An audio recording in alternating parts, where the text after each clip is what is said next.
1,000%. The 2 seed, I don't think, is even a possibility. The 1 seed is completely out of reach. So it's looking like the likely scenario is you're in the wild card round. Sure. Now, live from the San Diego Sports 760 studios, it's Jon and Jim.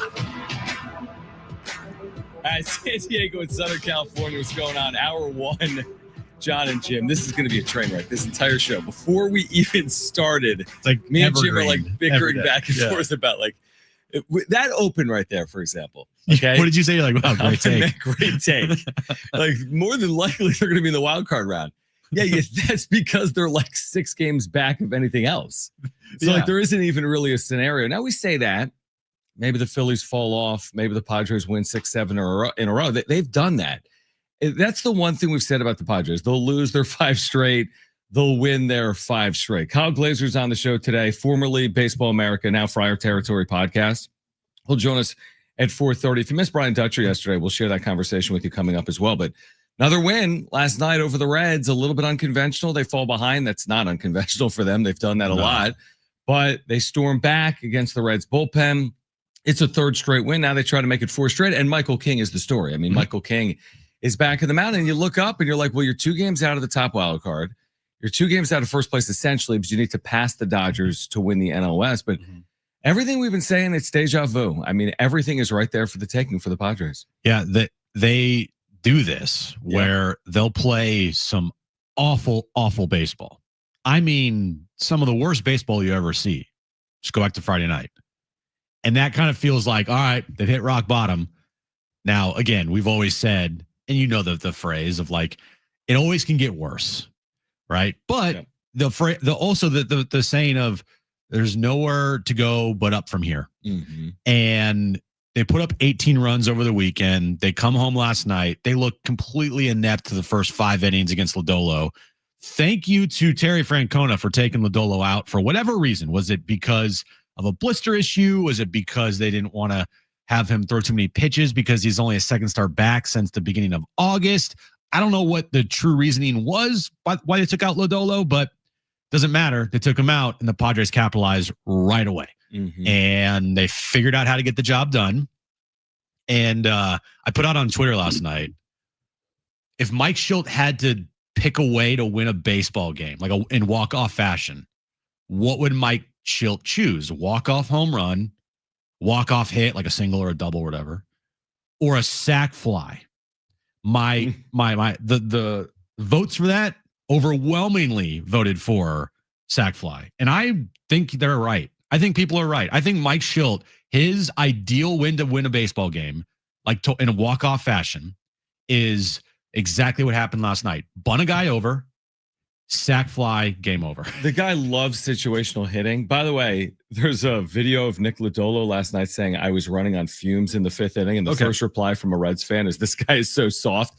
He went 5 shutout innings. He's been dealing with a blister. And to your point, it was his 2nd start back. But it's a very good point. I don't know if the Padres win if he goes more than 5 innings. Right. But here's the takeaway last night.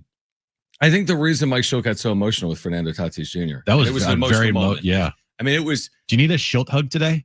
I mean, if you need a Shildt hug, then like you're going through it. Like you're a having a long 5-second hug is a long hug. It's not just like a quick hug. It's like I'm going to hug, I'm going to embrace you, and I'm going to put my head on your shoulder. Like in the hug scale. And we're going to hug for a while. I haven't seen my mom in half a year.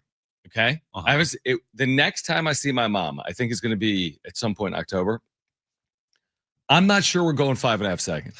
I think we'll go 4. Yeah. But, and it's a very long period of time. My dad was a hugger. Okay. He wasn't a 5-second hugger. He was in the 3 to 4 second. When you're at 5, you're in rarefied air. This is the Jordan of hugs. It is the Michael Jordan of right? hugs. The only time that I've given that long of a hug to somebody was to my wife. Even that might have been long. That's a long hug, man. A 5.5 second hug. Especially in public. It's one thing if you're like in your kitchen and you're like, oh, I'm sorry, the dog's not feeling well.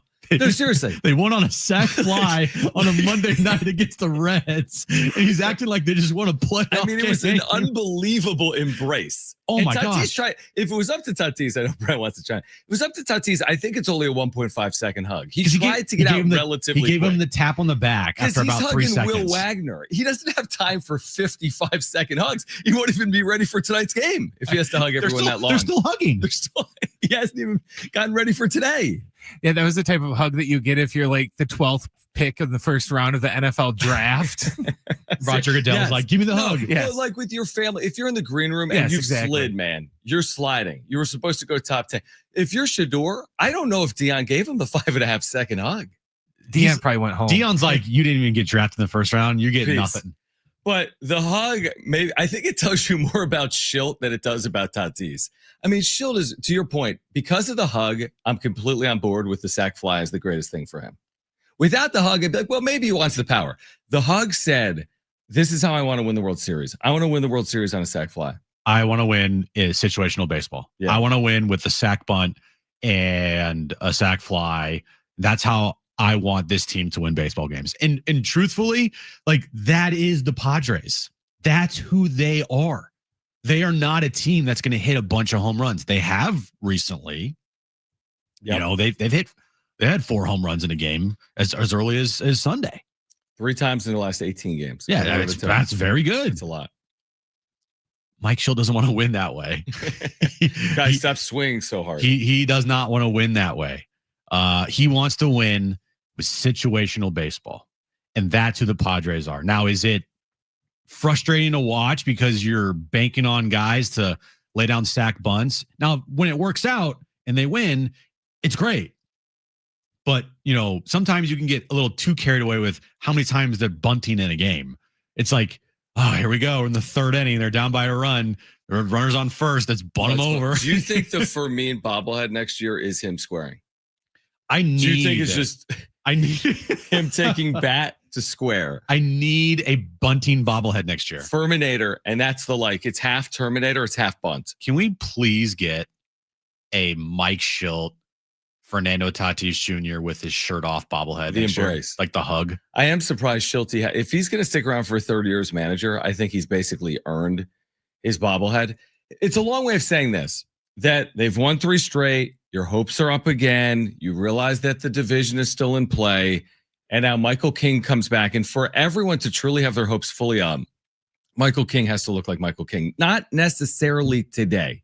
He doesn't have to have the 5 innings. I need a shutout today. Right. He doesn't have to have 5 innings, 1 hit, no runs, no walks, 7 strikeouts today. We would all take it. But you just want to have something to hold on to after this start. This is, wow, Michael King, okay. I saw it. He went 4. Wasn't perfect, but had the 5 strikeouts. Only walked a batter. Yeah, allowed a solo home run, but he was good. He looked, at least for a majority of the start, like Michael King. That's what I hope to say. Last time, it was lengthy. It was rough. He was rough around the edges. He went 2 innings, then he goes on the IL. I just hope that we see more tonight. I'm not asking for the world, but I want to see more tonight from Michael King. Yeah, I think last start is pretty clear that his command was off because he was rusty. Yeah, his command, yep. But his stuff looked fine. Like the velocity, the movement, it's just he had no control because he was rusty. Right. Now, if his velocity was down or his stuff didn't look good, that's a concern. But he went back on the IL because of a knee issue, not a shoulder or an arm issue. So hopefully that knee's feeling better today. I mean, his arm has gotten the most rest ever this season, even though he did have a designated shoulder injury. But still, I'm looking for tonight for the command to be at least better than his last start, which was 3 weeks ago, a month ago? More, yeah. It's been over a month. Yeah, you're right. Because it was like the beginning of August he made his first start back. Yeah. Okay, so about a month. So can his command be better? Because, you know, you got 4 starts here until the postseason.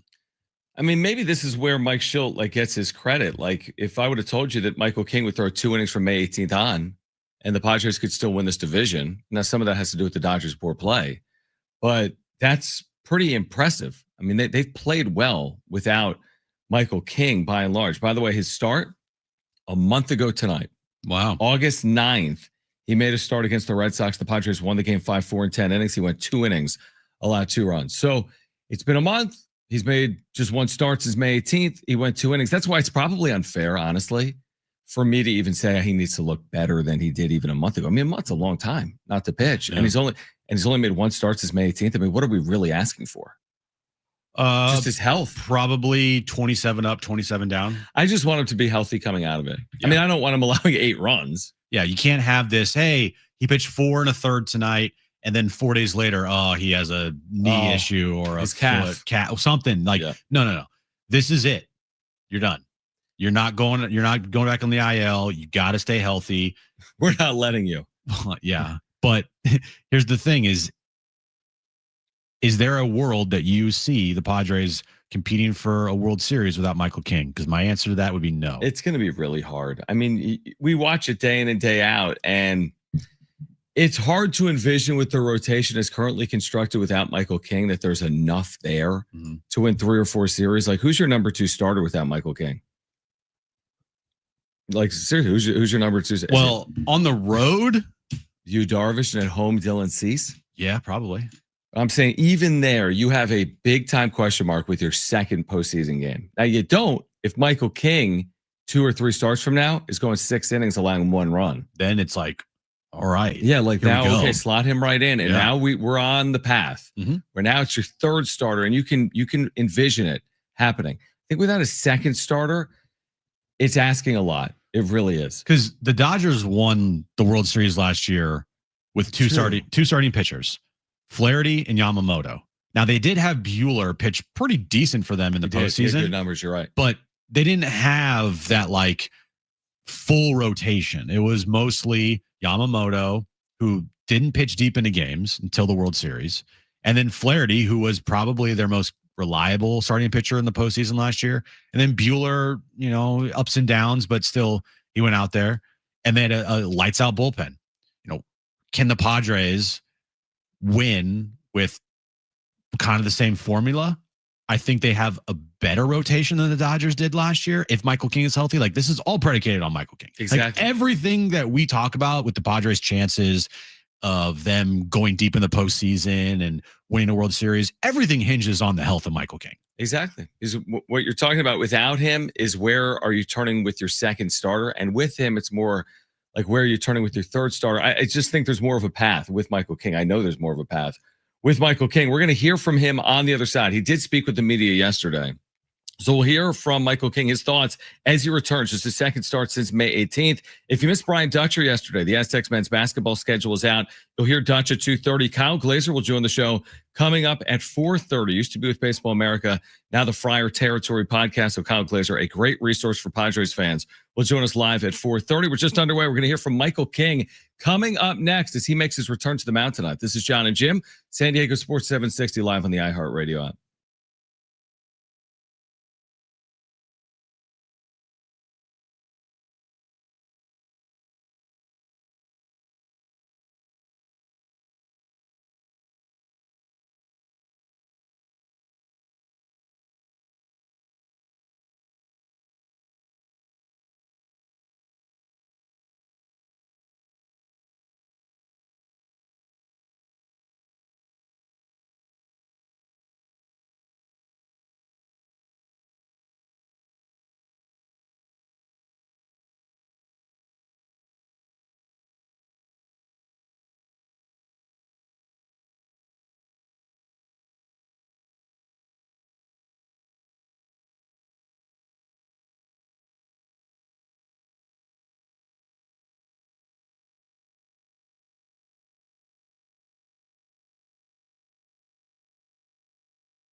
All right, Kyle Glaser, Friar Territory podcast at 4:30. Brian Dutcher, if you missed it.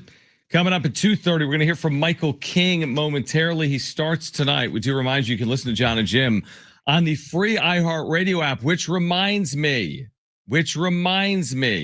Yes, John? we want to bring you lunch from Sombrero this Friday. And by we, Nom. by we, I mean literally me and Jim will bring one of our listeners lunch this Friday. Here's what you need to do right now. Open the app, okay? If you don't have the iHeart app, fine. What are you doing? It's not hard. Download it. So download the app, open it, search for San Diego Sports 760. When you're there, click the microphone icon. Tell us your name, where you work. I don't even know if you have to have a job. Do you have to have a job? Well, the whole point of this is to bring you lunch to where this person works. You know what? Even if you don't have a job, tell us you work somewhere. So your name. I work at the corner of J and 7th. Right, exactly. Where you work and why we should bring you lunch from Sombrero this Friday. For you and your crew, by the way, it's like a whole platter. Sombrero Mexican Food has been serving up San Diego-style Mexican food for over 40 years. So do that right now. Open the app, search for San Diego Sports 760, click the little microphone, tell us your name, where you work, and why we should bring you and your crew lunch. I want to go somewhere cool. We're offering to bring you lunch to work on Friday afternoon. What if we get a text from like Merrill, Jackson Merrill? Bring lunch to For the Rockies, Padres. Friday's Yeah, like game? to the clubhouse. What if it's Shildt? And he gives us a long I think the hug. Padres might be like, yeah, you guys actually can't go in there. No, we can, according to this read. Yeah, but I don't know if that I'm allowed in. They're like, no, Jim, you can't go in there. No, that's soft. You and Shildt would probably embrace. Maybe not 5.5 seconds like Toddy. Would you take your shirt off like Toddy before going into the clubhouse? I was thinking about that today. How did he lose the shirt? Because I kind of lost that in the shuffle of the Shildt hug. Well, look, when he hits the sack fly, everyone attacks him. This was a celebration like they just won the World Series. Right. Which, again, you win a game that they got to win. Because if they lose, they're now 2 back. And they're all important. Every game is important. So the celebration absolutely warranted for sure. It was just funny how sack fly and everyone's just ripping Tatis's clothes off. So he didn't take it off. You're saying his teammates did the whole like, we're going to take your jersey off. Oh yeah. And then he did the post game with different folks. Yeah. Shirtless. Yeah. Standing there next to Mary Lou's. She's like, so what'd you see there? Imagine. I mean, it's an interesting spot to be in. Is it not? How big of a win was that? Let's hear from Michael King. How does this start? Does this start with a question?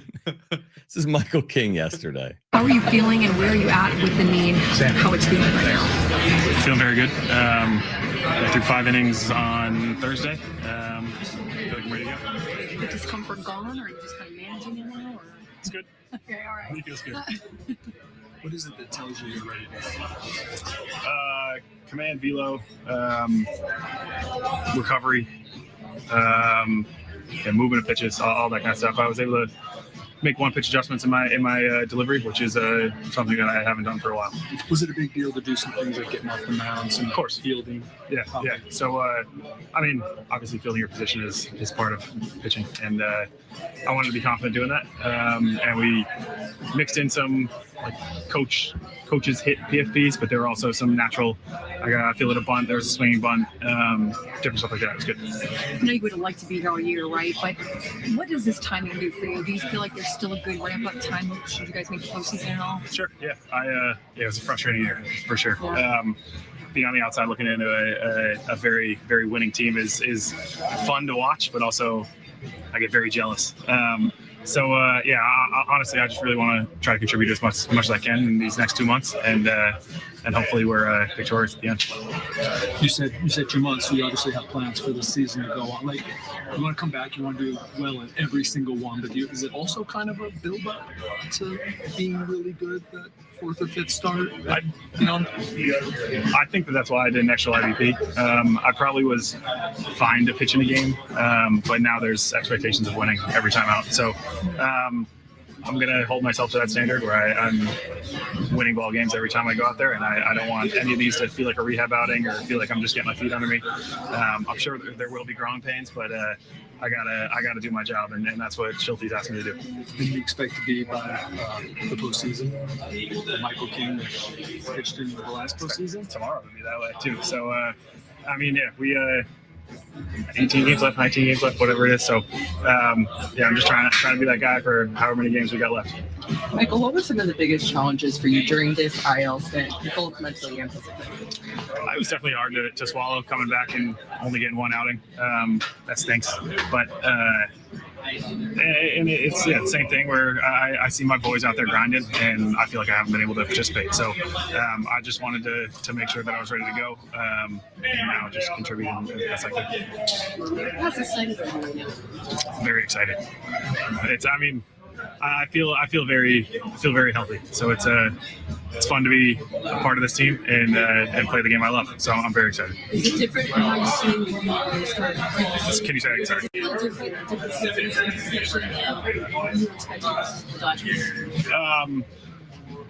Probably a little bit. I felt like I was still kind of grinding through some stuff then, and we're also getting to that crunch time. So it's game time, you know. As you've worked your way back from the knee, is it how you're feeling in the outing? Is it more of a recovery thing that you've had to kind of get through? What exactly has been kind of the knee's good to go. Knee's good to go. I wouldn't worry about it. We'll be good. It's Michael King yesterday. So there's a very funny moment. Hilarious. By the way, thank you to Marty Time TV. Yes, Marty was the one that shot that audio. video, had the audio, and posted it at Marty Time TV. So thank you, Marty. Thank you, Marty. Great work on her part as always. There's a very funny moment in that video that you can't hear. You can only see. Only see it. I saw it. Recommend everybody go and watch the video, Marty Time TV. I like the 3-minute mark. And when Marty asks a question, you'll know when you see it. I mean, we could say how many people are going to go watch it. Just go watch it. Go watch it. Just go watch it. It's hilarious. It's hilarious. Yeah, Marty's interview with Michael King, and it's around when Marty asked that question. I think it's about 3 minutes. And he goes, "Can you repeat that?" Yeah, like right at that moment. Time. Oh, it's gold. It's a meme. It's an actual meme. You'll know when you see it. It's perfect. Here's my question. This is a choose your own adventure Jim edition. Okay. Do you want to hear from Brian Dutcher coming up on the other side, or do you want to hear from Dutch at 3 p.m.? We had him yesterday at 3:30, so I feel like we shouldn't have him at 3:30 today because that could be the. I want to hear Dutch at 3 p.m. Okay, so we're going to hear from Dutch at 3. Kyle Glaser will join us at 4:30, and we'll continue on this conversation about the Padres getting ready for the Reds and Michael King returning for the first time since a month ago.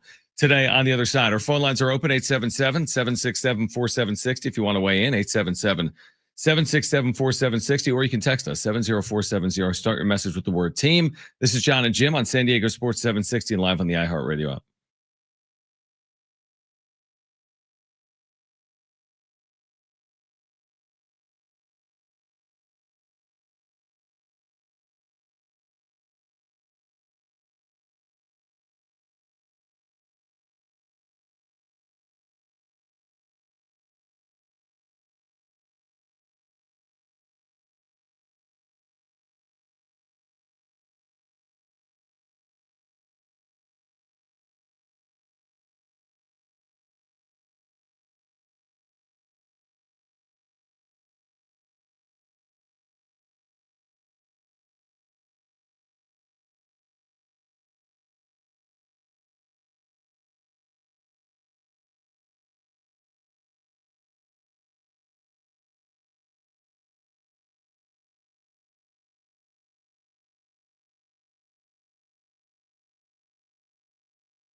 All right, this update's brought to you by eBay.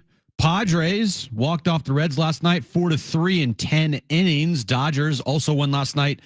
So the Padres remain one game back of them in the National League West. Game 2, Padres and Reds tonight at Petco Park. 6:40 first pitch. Michael King makes his return to the mound tonight for the Padres. And NFL news of the day, it's about damn time. The 49ers, thank God, have released kicker Jake Moody. Swapping out your tires, there's nothing like it. With eBay, you find the feel you're looking for, from smooth highway rides to grip for rough terrain. Get all the tires you need at prices you'll love. eBay, things people love.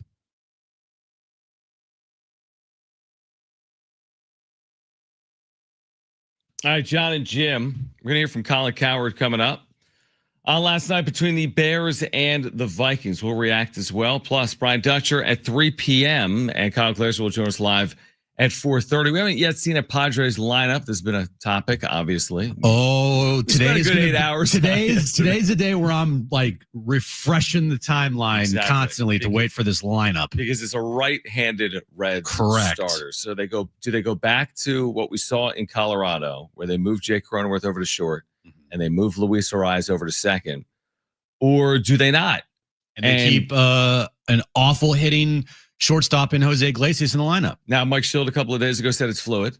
Okay. I think he said it yesterday before the game. He was pressed on this and eventually didn't really love the line. He does not like when he gets pressed. Other than when when Tatis is pressing his chest against his for a long hug. The embrace, yeah. It's the only pressing Mike Shildt likes. He did recognize, or he did mention last night in the win, he's like, listen, when I went with 2 outs in the top of the 10th inning from Robert Suarez, who had retired 5 consecutive batters, to Wandy Peralta to get their leadoff man, he said, I understand I opened myself up to second guessing. And then he kind of like laughed over. He's like, it's cool. It's your job. I'm like, well, is it cool? Because you don't typically act like it's cool. Right. But I will give Mike Shildt credit. I like being second guessed there, Shilty. But yesterday, if he was like a puppeteer, that's someone that like pulls strings. Oh, really? He was like a great puppeteer. Yeah, he was. No, like a puppeteer. Yes, I know, John. A marionette. What's a marionette? It's the guy that pulls the strings. Oh, I didn't know that. Oh, the more you know. Yeah, they like put the gloves on and there's like little strings and the people are moving. Hi there, Jim. wait, hold on. What is that? Hey, it's me. Are you trying to talk without moving your mouth? Exactly. You can talk a little louder. No, with my mouth closed, you idiot. That's a ventriloquist. Yeah, but you have to do that, right? You don't have to. No. Well, if I'm a ventriloquist, if I'm at the show, yeah, but with the kids, no, but like the puppeteer, you don't see the person doing the puppeteering guy is in the back. You can't see him. So like it's a little mini stage and you have the puppeteer. And how often have you been going? I know what a puppeteer looks like. You can't see the person pulling the strings and the perpin. Oh, so that's a ventriloquist. No, a ventriloquist is someone, but can't you be a ventriloquist who also specializes in puppet work? Sure. But the ventriloquist is sitting there with the puppet on like their lap. That's what I'm saying. And you can like see the puppet and the person, and they're talking back and forth, but the person is the one that's talking for both. Like that wrestler. No, not like he had the sock. Mick Foley? Thank you. That's not the same thing. Anyway, where were we? I don't remember. I have no idea where Mike we Shilt's hugs? I don't know. The lineup. Mike Shildt and his managing of last night's game. That's I was saying he pulled the right strings, like a puppeteer. And we just went off on a huge tangent. Yeah. He was like a puppeteer, a ventriloquist. Different things. Yeah, he was not. Imagine if he did a whole post game like, "Hi there, guys," like with his own puppet. He has a Mike Shildt puppet. He's like, "What'd you think of that call there, Shilty?" Well, I thought it sucked. I'm not saying that. It's him. He said he said it, not me. This show, we have lost. It's only Tuesday, and it's only 2:30. Oh man, this is gonna be a train wreck, guys. It's gonna be a train wreck. But yes, Mike Shildt did manage last night's game very well, and I think the reason why last night's game was managed so well by Mike Shildt is because this is the exact type of game this team has played for a majority of this year. And this is the exact type of game that Shildt loves. Yeah, he's prepared for this. He is prepared for this. And 3-3 game. I do think it bodes well for postseason games because in the postseason, more often than not, it's not going to be 8-1 games. It's going to be 4-3, 3-2. Those are the type of games you're going to see a lot in the postseason. I agree. So, getting prepared for that now, hey, there's nobody that's more prepared for those games in situational baseball more than Mike Shildt is. Because that guy, he goes to bed dreaming about sack bunts and sack flies and bringing guys in with 2 outs in an inning to finish off an inning. He did that a few times. He did that 3 times yesterday. He loves 3 that. times. There's nobody that loves to take a guy out. What does he like more? Sack fly or take a guy out with 2 outs in an inning? I think taking guys out with 2 outs in an inning. So listen to this. Because he does that a lot. Listen to this. And Kevin had it in his post game or in his tidbits today, their record when scoring 4 runs. They're great, right? When they score 4 runs. But listen to this. Jacob Estrada, Morajón, Miller, Suarez, Peralta last night in 4 1/3 innings allowed a hit. Is that good? So 6 relievers combined to allow 1 hit. They walk no one and strike out 6. That is near perfection. Yep. And that is, again, you're going to play teams better than the Reds. I like the Reds lineup. I think it's good enough. Ellie has clearly struggled. Friedel's unbelievable. Their leadoff. Oh my gosh, the guy's been on base 18 consecutive games now. Remember Steer in June against the Padres? He had like a 6 home run game. He didn't, but he had like a 5 home run series. So I think the Reds lineup is legitimate. And when I watched last night from Estrada to Morajón to Miller, the way Suarez pitched yesterday, it was really encouraging. And they also had some nice pieces coming out of their bullpen. That guy Phillips. That's why I thought their bullpen, even scoring the 3 and the 6, they did well to do that. Like Tatis, 2 strikes, singles. Later in the inning, 2 outs, 2 strikes, Merrill, the double to right center that was off Friedel's glove. It was a triple, I think. Triple, thank you. There were some massive moments in that 6th inning comeback. Yeah, and I think it was like the mindset of like, thank God that Lodolo's not on the mound anymore. Yeah, because that dude was just mowing down the Padres. Tough lefty. Yep. Big sidearm. He's good. And if he was healthier, they wouldn't have won the game probably. Probably not. You're right. He only threw 70-something pitches. There's a world where he could go 7 innings and he went 5. So it's a break the Padres caught that, this guy isn't fully built up yet, coming back from his whatever injury that he had, blister. Yep. So because of that, he gets out of in the 5th there, and you go to face a bullpen that you're like, just anybody but Lodolo. Anybody but Lodolo. Yep. And they came right back and scored 3 runs and, outlasted the Reds. But that's the exact type of game this Padres team loves to play. I do wonder after watching last night, Merrill comes through in the clutch like that. And I know he has struggled by and large, right? This hasn't been a straight line even since he's returned. Mm-hmm. But are we heating up? That's what I wonder. So Saturday, he's heating up. Saturday in Colorado, 1 for 3 with a single. Sunday, triple shy of the cycle, 7 total bases, homers. And then yesterday he triples and a huge triple with 2 outs in the 6th inning. That ball probably maybe should have got caught, but hung out for a while. I'm with you on that. I think that there's probably a lot of center fielders, including Jackson Merrill, that make that play. In fact, I think Friedel, it's a tough play. I think Friedel probably would have said post game. I didn't hear him. I bet he said, I got to make it. But once you get a glove on it, I would think he thought he could make the play. Finally, some luck is on Merrill's side there. Yeah, because he scorches some balls that are caught. He has, yeah. He's hit some balls on the screws and just right at guys. So thankfully, that ball dropped there, and man, this team could use a hot Jackson Merrill. Because I was joking about this the other day. I might have said this on the wrap-up show. I forget. But can we please get some help for Gavin Sheets? I'm not joking. Gavin Sheets has been their best hitter in their lineup over the last 3-4 weeks, maybe a month, most consistent. And maybe he's not even in there without the Xander Bogarts injury. So kind of a little bit of luck played into this and some happenstance. And guess what? He's in the lineup every day. And man, he's produced.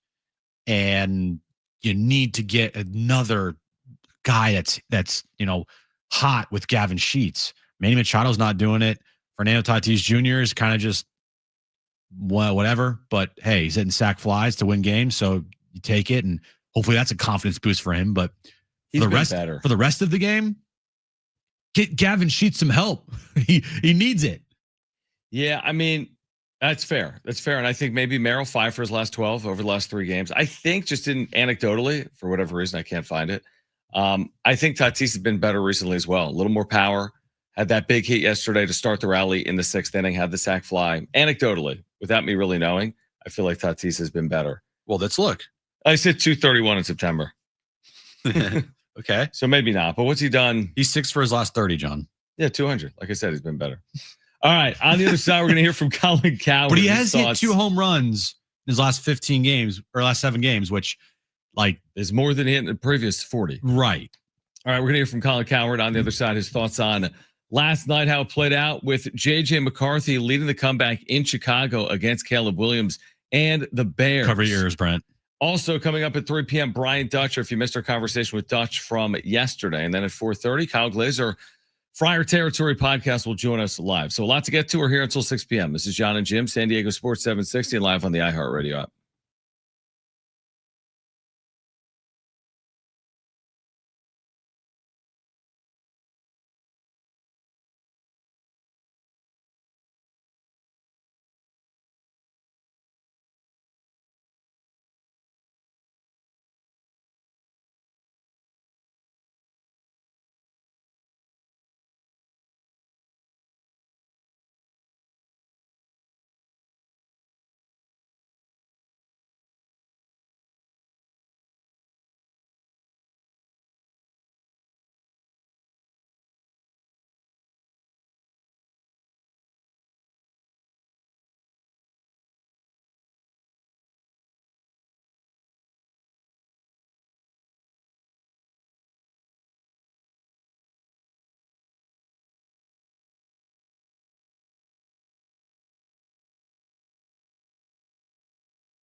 So I'll be honest with you.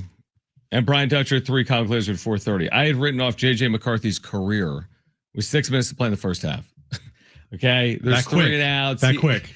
There was, and then later there's the pick 6 at 17. One of the worst pick sixes ever. No, He's just a great pick six for the Bears, but his first touchdown pass, as people were saying on social media. And then the memes are rolling in, like JJ McCarthy when he has to, like, I don't even know. There was a lot of funny stuff out there halfway through the game, right? Mm-hmm. Vikings. I mean, he had done nothing. That was bad.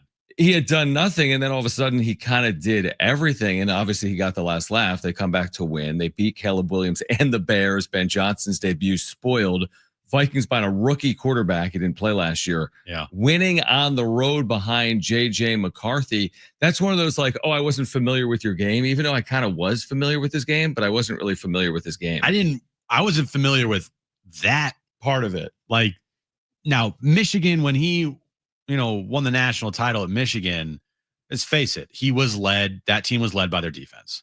And all they did was run the ball. Exactly. They didn't ask J.J. McCarthy to go out there and, sling it around. He was a great running quarterback. Yeah. And they had great running backs. They did. And they had an amazing defense. They did, yes. So maybe that was just because of the system he was in, the Jim Harbaugh. Right. Like they were just really good around him. They didn't need him to throw for 300 yards. Yeah. The one thing about at the end of that game that I immediately thought to myself wasn't about J.J. McCarthy. It was more about Kevin O'Connell. Like, he's a great coach. Kevin O'Connell is I think a top tier head coach in the league. Yeah, I think he's regarded as one too. To calm down his rookie quarterback after looking that bad through 3 quarters, and then call a fourth quarter that, now JJ McCarthy has to go out there and he has to make the plays. You can call the plays, but you need the quarterback to make the plays. Caleb Williams. Sorry, Brent. But, he put JJ in a very good position to make some good, easy throws and then help give him the confidence to go out there and lead that comeback. I thought, while JJ McCarthy looked great in the fourth quarter, I think it just solidified even more so last night how good of a head coach Kevin O'Connell is. I love that take. I would say this, like, to the point on him at Michigan, in 15 games during the national championship year, because they played all those games because they won the national championship. Yeah. In 15 games, he didn't throw for 3,000 yards. In 15, he didn't average 200 passing yards per game in 2023. Now, he was great on the ground. He threw 22 touchdown passes in 15 games. That's not gaudy by any measure. But again, they won all 15 of those games. Here was Colin Cowherd's take earlier today on San Diego Sports 760. Do you have the Colin take from earlier today? Let's hear from All Colin. right, J.J. McCarthy. I've never seen a game like that. I've never seen a quarterback do that. So the fact that J.J. McCarthy ended up with a 98 passer rating after the first 3 quarters is remarkable. I mean, the Vikings still only finished 3 for 12 on third down and 6 fewer first downs than the Bears. They were unwatchable offensively for 3 quarters. But I have found my J.J. McCarthy comp. It's Baker Mayfield. Played a college power, tons of emotion, a lot of energy. I wish they were bigger. But all they have to do, Baker and J.J. McCarthy, can go into slumps and get reckless. But if they make one big throw and they gain that confidence, their velocity and their accuracy changes. And he, after that pick 6, which is about as bad as any pick 6 I've ever seen. I mean, he was bad in the first 3 quarters. But then there was a moment for J.J. McCarthy, and this is very Baker Mayfield. There was a moment. It was in the 4th quarter. He hit Justin Jefferson with a seed, and this play right here unleashed something. The next 3 drives, it was a different J.J. McCarthy, and this is Baker. All Baker needs to step into it, one rope, and Baker changes. The ball comes out faster, more velocity, and more accuracy. And again, he's got Kevin O'Connell and Josh McCown. You cannot get better as a quarterback. So what you really saw from J.J. McCarthy is an old saying. Nobody is going to believe in you in life until you believe in yourself. And you watch this body language change. He's like Baker. He plays with a ton of emotion. He got a little chip on his shoulder. He wins a lot of football games. But you saw 2 different quarterbacks. The first 3 quarters was a coaching staff. And again, he hadn't played much that was protecting him. And they were kind of just waiting for it to happen. I text somebody last night, an NFL exec, and I said, what do you make of this game plan? And he goes, in KOC, I trust. He didn't play much in the preseason. He hasn't played a lot of snaps. They're probably thinking in Minnesota, let Caleb Williams make mistakes with Brian Flores. Let's just try to stay in the game. He'll make a play later, and he did. And I got to tell you, that was a different quarterback in the 4th quarter. Vikings are kind of sneaky scary, I feel like. Their defense they could be a good defense this year. They've always, I mean, for the last 4 or 5 years, Vikings defense has been a strength of their team. And if JJ McCarthy continues to improve, watch out for the Vikings in the NFC. Now, on the flip side, what'd you think of Caleb Williams?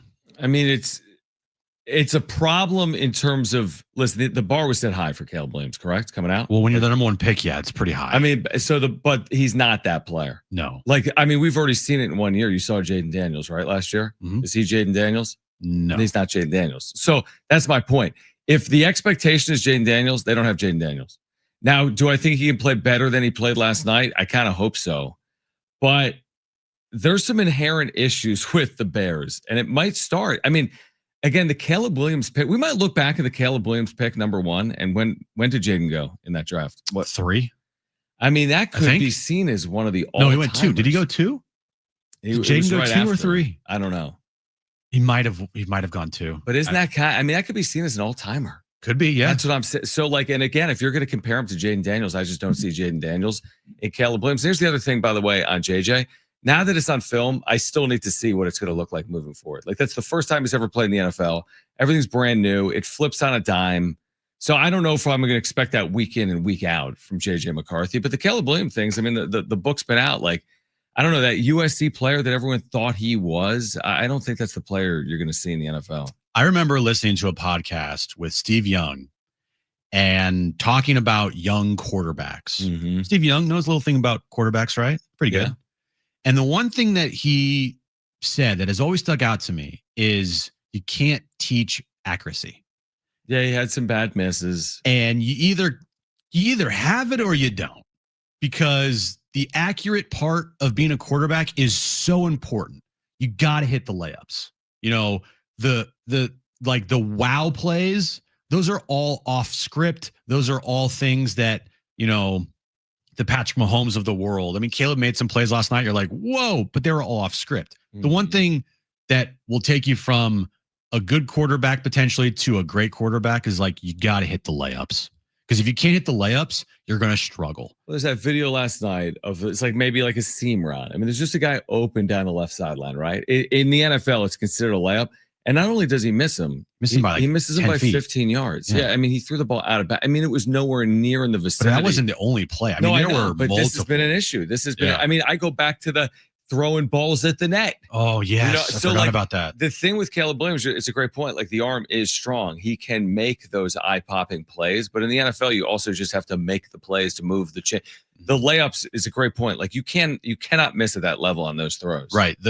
If you miss the layups, then they'll give you a shot for sustained. It doesn't matter if you can make those spectacular plays, because the layups, to me, feel like they're more important. Like, those are the plays that you're expected to make. Sure. And it sets up for the spectacular ones. But the layup part of it last night, where he was missing some really easy throws, the throws that you're supposed to make, that would concern me the most if I was a Bears fan. I would just be so frustrated too, because I watched like the first drive and I'm like, this is like the greatest team in NFL history. But then they went off script. Yeah. Or like, you watch the first half, or they're up 17-6. You're like, there's no world where they're losing this game. You're going to blow an 11-point lead to a rookie quarterback right now at home. You're like, you can't do that. That's not a good football team. Good football teams don't blow an 11-point lead in the second half to a rookie quarterback. Yeah. So that's kind of where it is. Yep. If Caleb can't improve on his accuracy and make those easy throws, like, it could be a long year. Dude's not Jaden Daniels. I mean, I hate to put it that bluntly, and it's only year 2, but like, you missed. Jaden Daniels is, you know, all-pro Super Bowl caliber quarterback that's out there right now in the NFL that was drafted behind Real quick, you. On a 1 to 10 scale, 10 being very concerned, 1 being not, where are you right now, Brent? With Caleb Williams. I was going to say, for the team or just for him? No, just for Caleb. 10 being like 10 is super worried. 10 is like, this guy's a bust, and 1's like, no, everything's fine. Just give him time. Can I do halves? Sure, whatever you want. About a 6.5. Okay. So you're leaning towards, like, I'm almost very worried about this. Well, I didn't want them to draft him in the first place. I know I was very vocal. I was very vocal about that. Yep. So I don't know. I just keep hoping that he'll do it's a one step forward, 18 steps back thing with him, to where he'll make some throws and he'll be like, oh, okay. You'll see the improvement between last year and this year will be like night and day. And then he'll just go on another stretch where, like the second half last night, where he's just like, he just missed everything. It was like 6 consecutive throws. We passed up that fourth down, or a field goal on fourth down, and that pass wasn't even close. He threw it 10 yards over his head.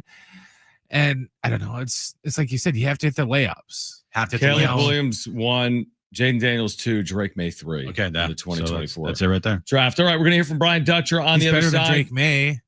Brian Dutcher will hear from on the other side. Kyle Glaser at 4:30. It's Jon and Jim.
All right, this update is brought to you by Progressive Insurance.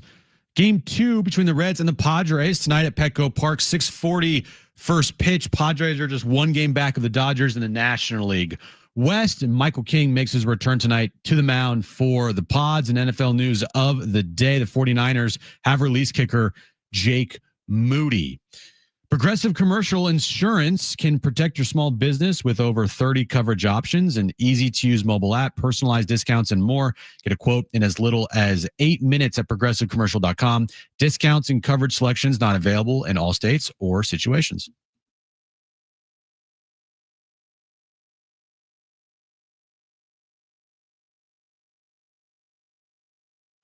Your favorite pair, Jon and Jim. If at the end of the year they go 1972, that's a decent enough finish. 91, let's say. But they finish in a tie, which means they don't win the division. Like, there's going to be a lot of people, I think, bummed out by that. Doesn't mean they can't win. I agree, but it's more or less what they do in the postseason than anything. Oh, well, 1,000%. The 2 seed, I don't think, is even a possibility. And the 1 seed is completely out of reach. So it's looking like the likely scenario is you're in the wild card round. Sure. Now, live from the San Diego Sports 760 studios, it's Jon and Jim. All right, San Diego and Southern California, what's going on? This is hour 2 of Jon and Jim. We're going to hear from Kevin Acee on Flex Zone earlier on Manny Machado. Kevin Acee with some thoughts here on Manny Machado's recent struggles coming up in 15 minutes. But if you missed Brian Dutcher, head coach of the Aztecs, the full schedule for the upcoming season is out. We had Dutch with us yesterday. If you missed that conversation, it starts with us asking about an exhibition game at Viejas Arena against the UCLA Bruins. Here's Brian Dutcher. Yeah, I mean, it's two teams that want to test each other early, do it in front of a crowd, and I think it's a great opportunity for both UCLA and San Diego State to kind of see where they're at in October.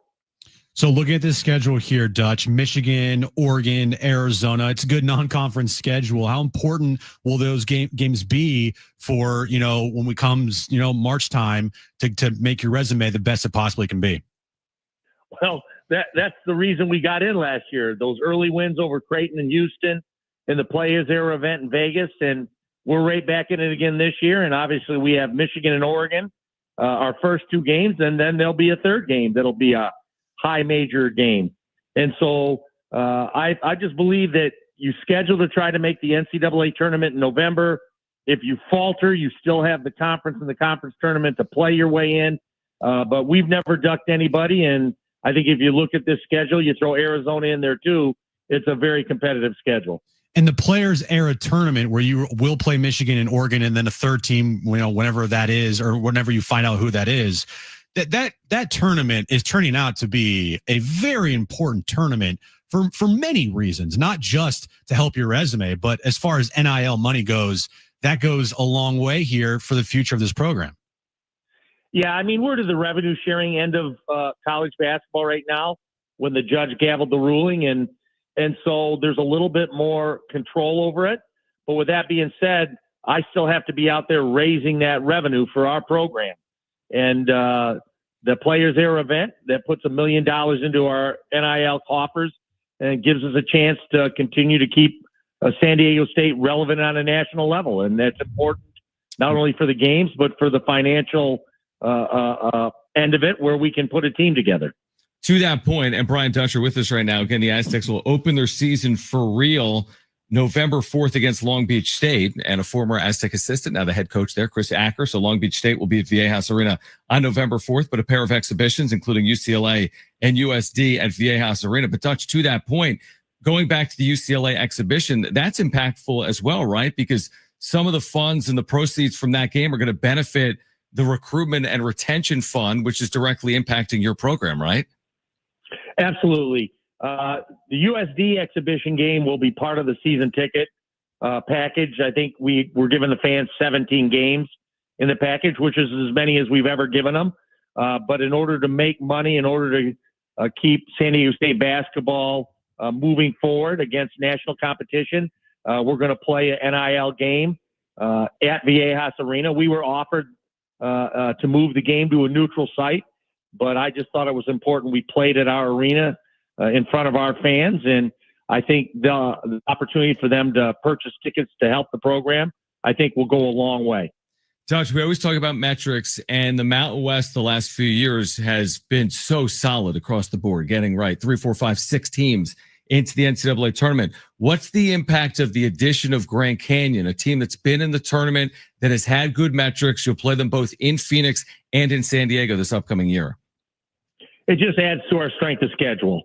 To add Grand Canyon twice onto the schedule on top of our non-conference schedule, and then what could be a very competitive Mountain West will do nothing but help us build the kind of resume we need, not only to make it into March, but to get a high seed in March. How's the health of the team looking headed into the stretch run before the season starts here? It's early September, and we're in pretty good health. Lagoon is still coming back from his knee ahead of schedule, and so we will have him out there in October and getting him ready, which it's a long season. I'm not concerned with that. And then we have a few aches and pains, but nothing that's season long, like last year when we ended up losing Reese for the season with a broken foot.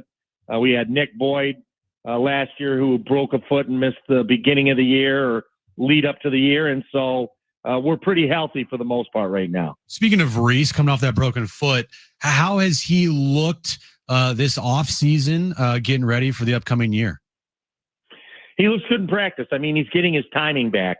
You sit an entire season, and even though you're healthy, you haven't really played basketball in a full season. And so now that he's getting his timing back, he's becoming a lot more effective on the court for us. And it's really good to see Reese back out there in the Aztec uniform. Brian Dutcher with us right now on Jon and Jim. You've touched on this before publicly, this fine line of having depth, but not necessarily having too much depth, right? I mean, it's better to have depth as opposed to not have it. What are the challenges it creates when you have a team that might be among the deepest teams in the history of San Diego State men's basketball? Yeah, obviously it's getting these guys minutes and knowing that I can't play them all. And so there's going to be disappointed guys in that locker room. And I understand that. And I feel for the guys that aren't out there, but a year ago when we had injuries, we ended up being shorthanded without Reese, Magoon for 7 games, and that was hard too. And so if we stay healthy, we'll probably have a tough time getting everybody in the game. But injuries can occur and things happen, and so it's good to have that extra depth. Where are you expecting the growth from Miles Bird, who's now entering his 4th year in the program and went through the NBA evaluation process, the combine process? Like, where's his confidence at, and what's the next step in his evolution? Bird had a great summer, preparing for the draft, working out for different NBA teams, going to the combine, and all those experiences help you. We should have a more physically mature Bird, one that's been through the process and kind of knows what it is to be the kind of player he wants to be. And so just the maturity and the growth should serve not only Miles well, but the Aztecs as well. One of your new transfers, Latrell Davis from San Jose State. Fans maybe want to know a little bit more about him, his game, his style, where he might be fit into this team this year or in the future. What can you tell fans a little bit about Latrell Davis? Well, obviously, Latrell had 26 and 22 on the Aztecs last year. Yeah. So we know he can score the ball, and he scores it at different levels. He can make the three. He attacks with strength to the basket.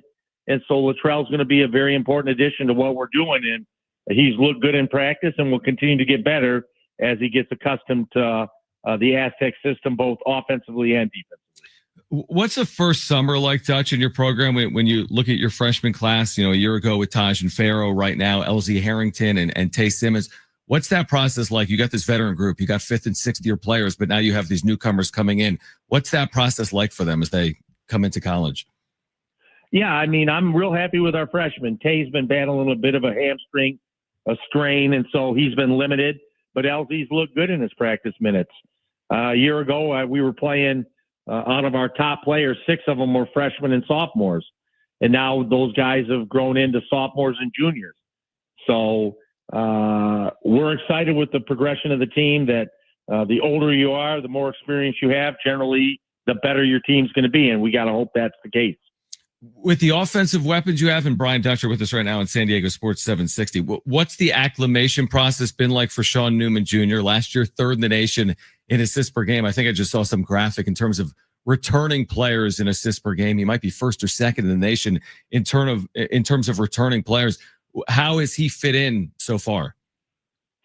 Yeah, I mean, a pass first point guard is good to have when you have scorers on the floor, and we should have scorers on the floor, at every position, whether it's Magoon or Heidi or Farrow inside and around the basket, or Bird and Reese and BJ on the perimeter with Taj. We've got a lot of depth, and we've got a lot of guys who can score the ball. So having a pass first point guard like Sean will keep everybody happy and everybody involved. Dutch, I'm curious because you've played Michigan before, even as a head coach. You went to Ann Arbor, and now you're getting Michigan on a neutral floor, but there's like more ties in there, like Dusty May, who's at FAU, with some of those players you've seen over the course of some tournament runs over the last couple of years as well. Is there any unique significance when you see Michigan, where you spent all that time, when you see Michigan on a schedule? It's like seeing Houston a year ago. They're going to be ranked. They're going to be good. They're going to be well coached, and you have to be prepared to play a team like that. Obviously, they're on the transfer portal and add a lot of pieces. We're going to play against the point guard we played against from North Carolina last year. Right. We're going to play against Langenborn from UAB, who's over at Michigan now as a transfer. Mara, who played up at UCLA, is on the Michigan roster. Crazy. And so faces we're familiar with, but at the University of Michigan. So there'll be some familiarity with the personnel, but they'll be in a new system, and it'll be fun to kind of get ready for a game like that. Well, we're thrilled, obviously, as again, the season gets underway with an exhibition against UCLA on Friday, October 17th, and then for real against Long Beach State on Tuesday, November 4th. San Diego State back in the floor at Viejas Arena. Dutch, we appreciate you taking time for us. We'll do it again before the season, and thanks as always for your time. Thanks for having me, guys.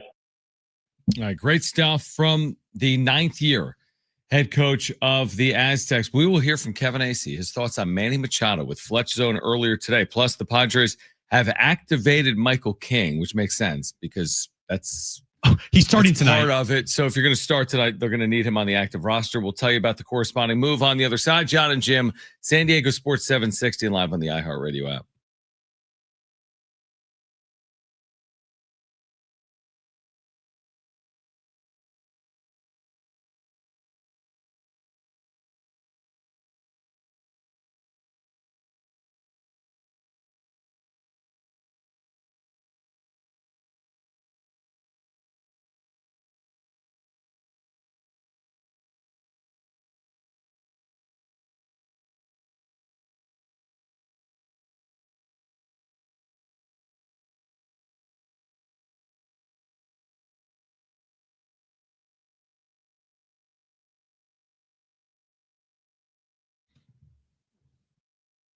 All right, hey guys, it is Jon and Jim again for our friends over at Jamul Casino Resort, the Players Place. We've been telling you about their brand new hotel and spa. It's now open over at Jamul Casino Resort. It's the next level of luxury. You can treat yourself to a stunning new stay. They have rooftop relaxation, indulgent spa treatments, and all the thrills of Jamul Casino Resort, now all in one unforgettable destination. Yeah, you got to hit up Jamul 23 that has endless dining every day. You can savor San Diego's ultimate endless dining experience at the all-new Jamul 23. From their world-famous lobster brunch served every morning to their VIP endless dining experience each evening, indulgent chef-curated specialties, fresh seafood, prime cuts, and decadent desserts with stunning panoramic views. Sports fans are really going to love Tony Gwynn Sports Pub. You can catch all the action there. Catch the Padres live, NFL, savory food, really great food at Tony Gwynn Sports Pub, where fandom meets fantastic at the all-new Jamul Casino Resort, the Players Place.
All right, don't look at the lineup, Jim, because it is out. Michael King on the mound. He's been activated. The corresponding move is Alec Jacob has been optioned. But do you think Luis Ariz is in the lineup tonight against a right-handed starter for the Reds or out of the lineup tonight? He's in the lineup.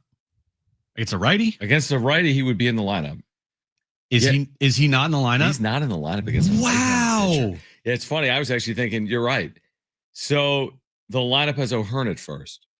So Tatis in right, O'Hearn at first, Machado at third, Sheets DHs, Laureano in left, Merrill in center, Iglesias at short.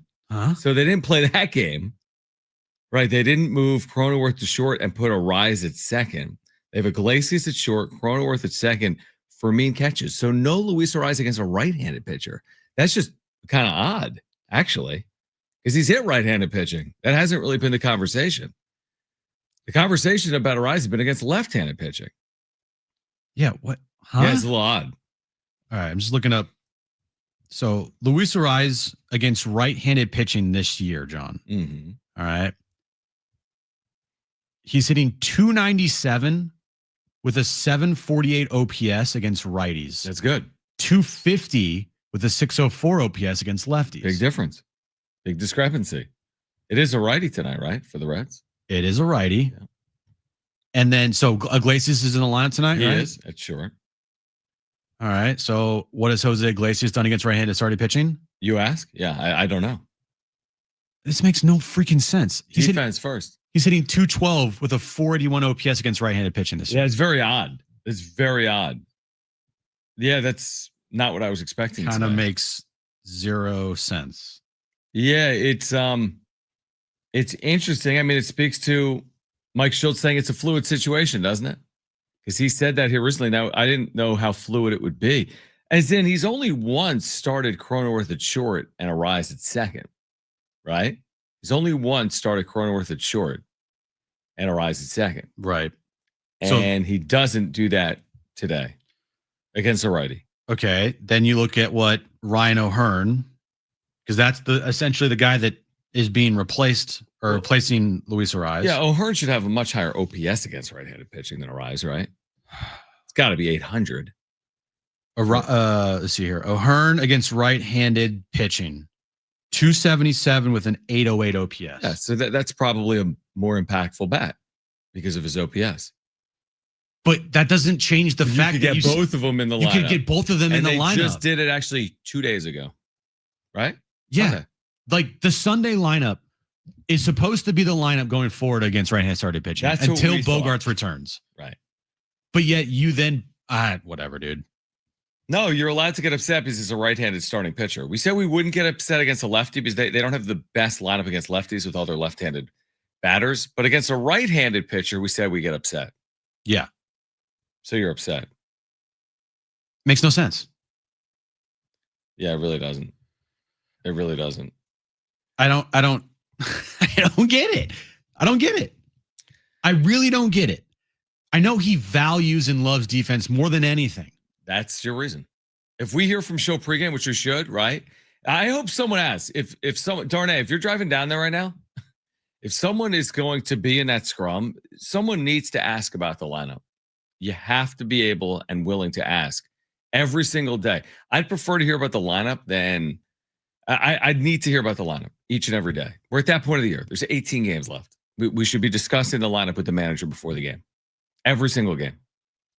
So someone has to ask the question, why aren't you willing to play the defense you played the other day? Because it's such a black hole defensively. Gosh forbid Jake Cronenworth and Luis Ariz, your middle infield. They're going to cost you so many games defensively. That's not true. Like, I'm sorry.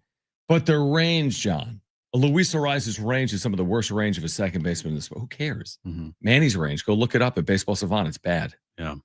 Now, when Xander Bogarts gets back to the lineup, you put Xander Bogarts at short for Iglesias, and then this kind of feels like the lineup that you would go with. Yeah. But that's under the assumption that Bogarts returns. Yeah, exactly. I mean, he hasn't even worked out. Okay. We're supposed to get some type of checkup today on his fracture. Again, Arise had 3 hits on Sunday against a righty. Yeah, he did. He was 0 for last night with the lefty on the mound. Correct. Okay.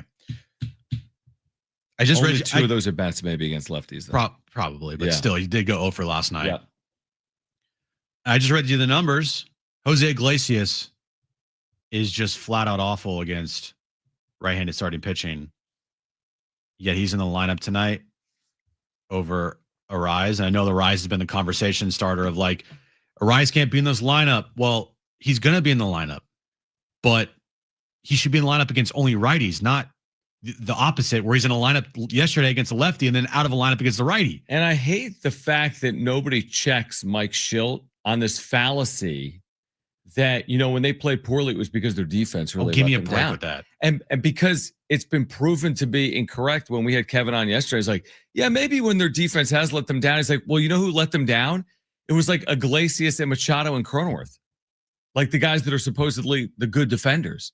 Like Machado's a plus defender, right? And Iglesias is a plus defender. And Cronenworth can man second base, right? Those guys have committed errors. So that's why I think when you're like, oh, we got to lean into our defense, there's no guarantee on any one play anyone's making the play. There's balls that could go through your legs. You're gonna change your entire lineup because defensively this gives you a 1% better chance defensively. I would change it for the offense. Yeah. Yeah. And when Jake can play shortstop and he's proven that he can play shortstop, I don't understand why he's not at short. You want to optimize your best lineup with your best bats in there, and you're actively choosing to put one of your worst hitters in the lineup every day because you feel like he's just marginally better at defense at short than any other option you have. Yeah, like if anything, I hope they're not done in by like hard-headedness. I don't think they will be. To your point, I think Bogarts returns. You're looking at their lineup. I think against lefties is a different story than righties. But like, I don't like being done in by like hard-headedness. You know what I mean? Like adapt or die. Well, Mike Shildt is the definition of hard-headedness. But don't you agree? Like, I don't like being done. Well, it's the way we do. It's the way we've always done it. Yeah, and they actually haven't always done it. That's who Mike Shildt is. Yeah. Yeah, the conversation here, because I'm seeing a lot of it on the chat right now on social media, is like, oh, they took out a Rise for O'Hearn. That's not where I'm looking. Yeah, you can have them both. You can have them both in the lineup. Exactly. And actually, you kind of want both of them in the lineup because Luis Arise against right-handed pitching this year has been really good. Well, what role does Luis Arise have if he doesn't start against righties? And why are you starting him against lefties when he's significantly worse against lefties, but not starting him against righties? Maybe someone will ask Mike Shildt coming up later this afternoon when we hear from Shildt. We're going to hear Kevin on Manny Machado from earlier today on the Fletch Zone right here on San Diego Sports 760. Kyle Glaser will join us coming up at 4:30, Friar Territory podcast. We can get into this conversation with Kyle as well at 4:30. This is Jon and Jim, San Diego Sports 760, live on the iHeartRadio app.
All right, this update is brought to you by Progressive Insurance. Padres walked off the Reds last night 4-3 in 10 innings. They remain one game back of the Dodgers in the National League West as the Dodgers beat the Rockies last night in L.A. Game 2 of their series with the Reds tonight at Petco Park. 6:40 first pitch. Michael King officially has been activated from the IL. He makes his return to the rotation tonight. NFL news of the day. The 49ers have released kicker Jake Moody. About damn time. Progressive Commercial Insurance can protect your small business with over 30 coverage options, an easy-to-use mobile app, personalized discounts, and more. Get a quote in as little as 8 minutes at progressivecommercial.com. Discounts and coverage selections not available in all states or situations.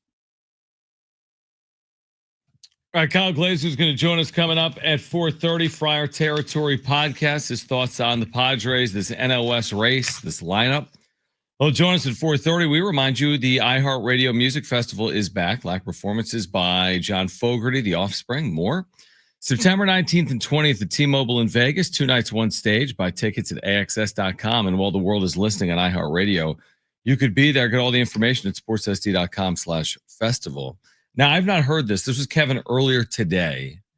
This was on Fletch Zone. Ben Fletcher, Sammy Long, weekdays, 12 to 2.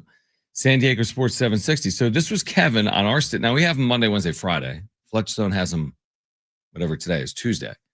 And this was Kevin on Manny. Manny has been awful. Now, I could say those things because they're true, but also because I do think he's the most important. I do give him credit for basically carrying the team to, their 3 postseason appearances in the last 5 years.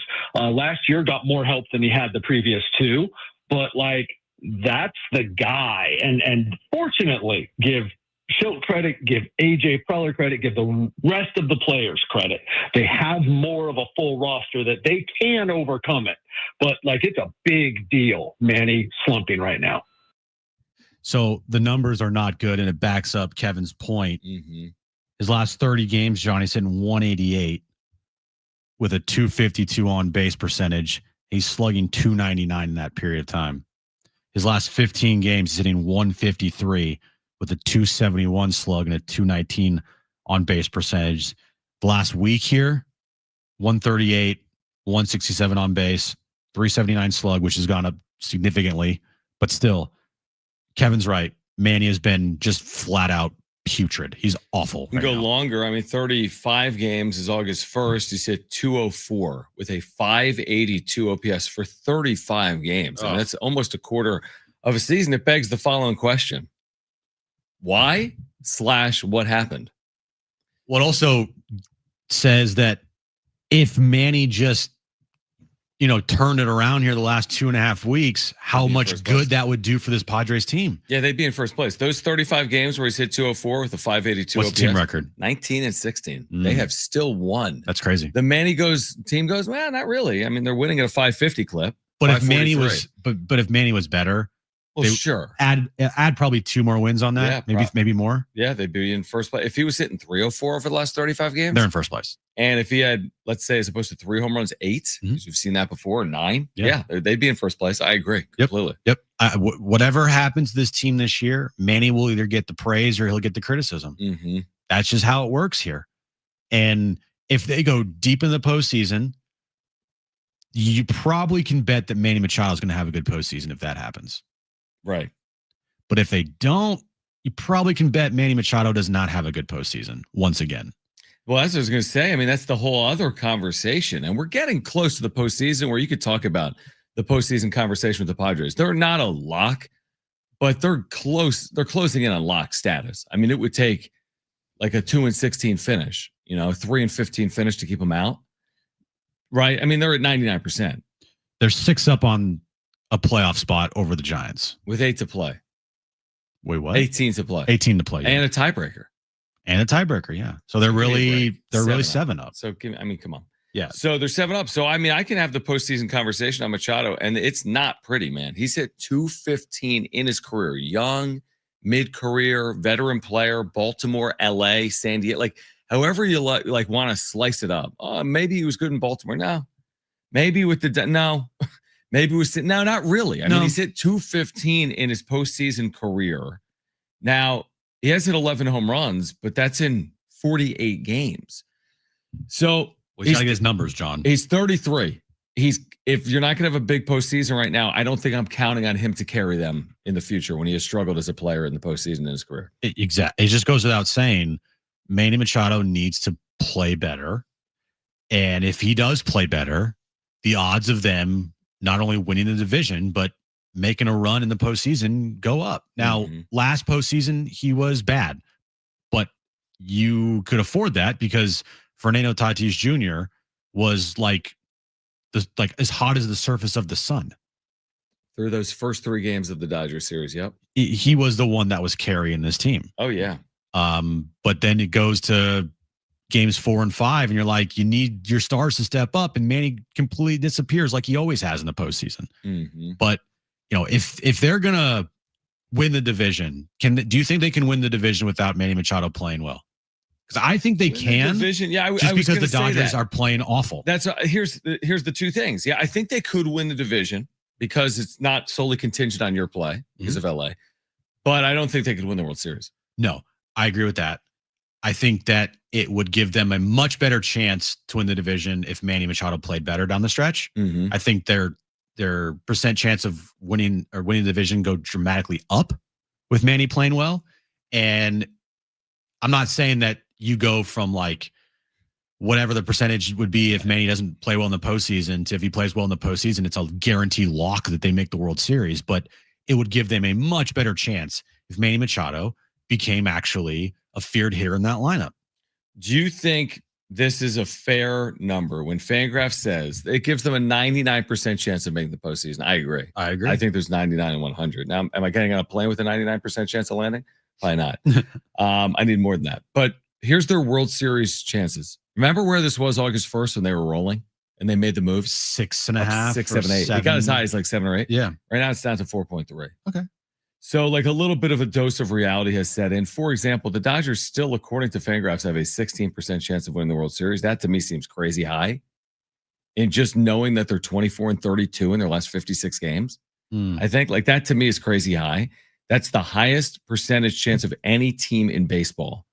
The next highest, a team that's not in first place, the New York Yankees, 12.9% chance of winning the World Series. So I think they just give them that high of a percent chance because those two teams won the World Series last year. There's that. And the Brewers, by the way, with the best record, have a 9.6% chance of winning the World Series. But anyway, it's a long way of saying, even with everything we're saying, there's a 4 in 100 chance of the Padres winning a World Series per Fangraphs. But that's why they play the postseason, because nobody's got better than a 16% chance, and someone's going to win the World Series. Yeah, I mean, those numbers are the numbers, and we've seen virtual locks turn into teams that don't make the postseason. Yeah. Padres 2023. I just go with how the team is playing right now and who on the team needs to play better and who on the team is playing good. When your best player offensively right now is Gavin Sheets, love me some Gavin Sheets, but I'm sorry, you can't have Gavin Sheets be your best player. You just can't. You need to have your star players be your best players. And Manny Machado, read you the numbers, he's been awful. And they've won in spite of it. But the thing to think about is, like, if they don't win the division and they miss out by a game or two over the Dodgers, why is that? Well, I think you can point, if Manny Machado played better on the stretch, they could have won. They could have won the division. Or if he just played better in August and up till this point right now, they could have won the division, because he could play better down the stretch here.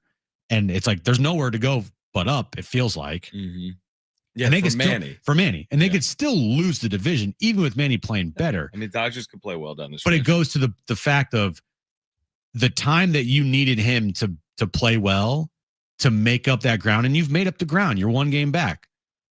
But I feel like they could have been over the hump and they could have been leading this division right now if Manny just, played at if he was, instead of hitting 150, if he was hitting 250 with a 400 slug percentage instead of a 200 slugging percentage. I mean, if he came through in the clutch, which is that, something he has that not is done. Also right there, the part of the conversation that no one ever wants to talk about with Manny, but it's a fact. He just disappears. I mean, a lot of his numbers come in spots where the game isn't necessarily on the line. And I think that's really fair. I don't have all the evidence to support it, but if you've been watching, and a lot of people have, I think it's fair. I cannot wait to hear from Mike Shildt because he was asked about his lengthy embrace with Fernando Tatis Jr. Oh my gosh. And his direct quote, and there's much more to it, but this from Marty on Twitter. "We're huggers here" is a direct quote from Mike Shildt. "We're huggers here." Had the 5.5 second hug. I'll say, look, Mike Shildt's a good manager. I've said this before. Man, is he a weirdo. Sorry. I mean, man. Nobody's going to care if he's weird if they win the World Series. Exactly. But they will otherwise. Talk about nails on a chalkboard with that guy. Huggers here. We're going to hear from Mike Shildt coming up. The wrap. We'll get to that at 4 p.m. And Kyle Glaser, formerly Baseball America, now Friar Territory podcast. We'll hear from Kyle coming up at 4:30. We're here until 6 p.m. We're going to hear from Mike Shildt coming up, and Kyle Glaser joins us live at 4:30. This is Jon and Jim, San Diego Sports 760, and live on the iHeartRadio app.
All right, the wrap at 4. Kyle Glaser at 4:30. Friar Territory podcast. We'll hear from Mike Shildt coming up as well. He has an update for Padres fans on Xander Bogarts. This is from Marty, who was in this media scrum. Mike Shildt says the news on Bogarts' non-displaced foot fracture has been encouraging. Surprisingly, he says that.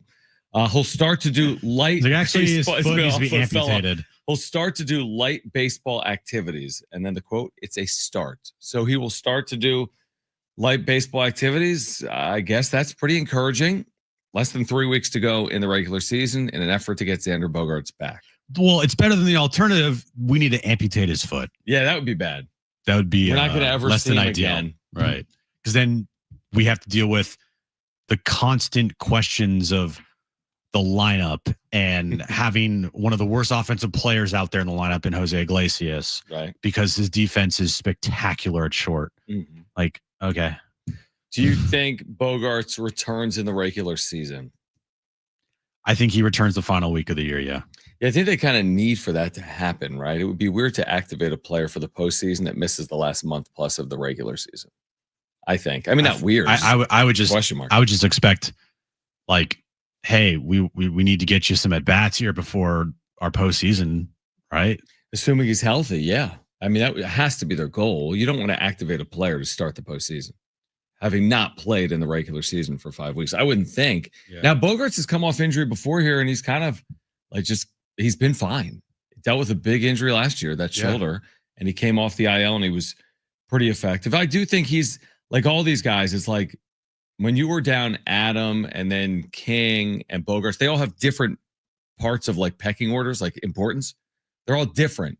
But like you can't just be without all these pieces. You can't be without Michael King, and you can't be without Jason Adam, and you can't be without Xander. Like at some point it adds up, and I think it added up to some extent. So it'll be nice to get healthier. And I do think he's a better option than Jose Iglesias. I think he's a much better option, honestly. Oh, 100%. Jose Iglesias is there for like emergencies only. Mm-hmm. He's not an everyday player. He should not be an everyday player. And when he turns into an everyday player, that's a significant drop off for your team. Right. It's not like Xander Bogarts is a prime Alex Rodriguez at short. No, he's not. But I said this the other day, the drop off from Xander to McCoy and Iglesias. McCoy. I know. Is a pretty significant one. Mm-hmm. Even though Xander is just kind of okay, right? Right. But from okay to like well below Major League average is a drop off. Well, what's Xander's OPS this year? Like 720? Yeah, maybe. I could look. It's in the low sevens. Okay. Maybe mids. Well, Jose Iglesias' OPS is in the 500s. Right. This is a big difference. You're right. So that's you're looking at around 150, 160 point drop off from OPSs from your everyday shortstop to your backup shortstop. It's big. That's a significant downgrade. So it's not like Xander Bogarts is the guy that's going to light the world on fire, but having him out there, it makes your team better by default, because if he's not out there, you have an awful offensive player in Jose Iglesias instead. Is there any part of like Bogarts where you're going to be like counting on him in any capacity though? Like you get into the postseason. I think it's just like whatever you gotta have whatever you get from him is like gravy. Like whatever you get from him, you get from him. You're not expecting him to, like, if they don't make the World Series or if they get bounced out in the wild card round, the first person I'm not looking at, is Xander Bogarts. Right. Your initial blame isn't going to go on his shoulders. Unless he makes like 3 errors goes 0 for with runners in scoring position. The reason I ask is before he went out with the foot, remember, I mean, I was singing his praises. This guy was... Dude, you're like, he's the best player ever. Prime A-Rod for a month. I know. You're like, this guy's amazing. But the last month, August, he was hitting 241 with a 691 OPS. It was just blah. Yeah. It wasn't horrific. He wasn't hitting 141. He didn't have a 500 OPS. But it was just a lot of, like you say sometimes, them kind of like just blah. He hasn't hit with men in scoring position all year, by and large. He doesn't drive men in. He doesn't hit for power. He's a good enough fielder. But again, in the Iglesias-McCoy conversation, I do think he's an upgrade. But I asked the question because I agree with you. Like, I'm not going to start October like, all right, Xander's back. Now this lineup's complete. Let's cook this postseason. Like, that's not how I'm going to look at it. And it's all going to be gravy. Whatever he does. You're not sitting here being like, oh, I can't wait till Xander Bogarts get back. The only reason why you might be saying that is because you're sick and tired of watching Jose Iglesias at short. Right. Now, shortstop, defensively, he's fine. But at the plate, it's like, God, can we get someone else other than Jose Iglesias? That's why I thought finally this, organization and Mike Shildt especially turned a corner on Sunday with putting your best bats out there. And people might think, I know they do. I'm sure there's people that have listened to us the last 2 days, like, you're really analyzing this lineup. And I'll tell you why. I will tell you why it matters. Because 18 days from now, or 18 games from now, or whatever, we'll analyze the hell out of those lineups. If things don't go right or wrong, we'll do it. And then if it doesn't go right, it'll be second guessed and critiqued. So now's the time of year for me and you to start practicing our level of critiquing for October. I joke about that, but now's the time of year the Padres should be formulating lineups that are necessary for 18 games from now. You don't just all of a sudden make the postseason like, let's try this. Typically, you're doing it in advance of the postseason. 100%. Right? 100%. Because every single pitch, every single play, every single at bat, every single pitching change, every move, every lineup will be dissected. Yeah, under a microscope. To the point where we'll spend segments in the postseason about like the move they made in the 8th inning. Yeah. I mean, if it goes wrong, we've done that a lot over the last few years. Because that's what happens in the postseason. The margins are so thin that, in a 162 game regular season, okay, right, you're gonna get away with some things, and you're not going to be looking at the margins too heavily. Mm-hmm. But in the postseason, those margins, you have to try and win on all those margins, because that could determine if you move on or if you're eliminated. If you win a World Series or if you don't win a World Series.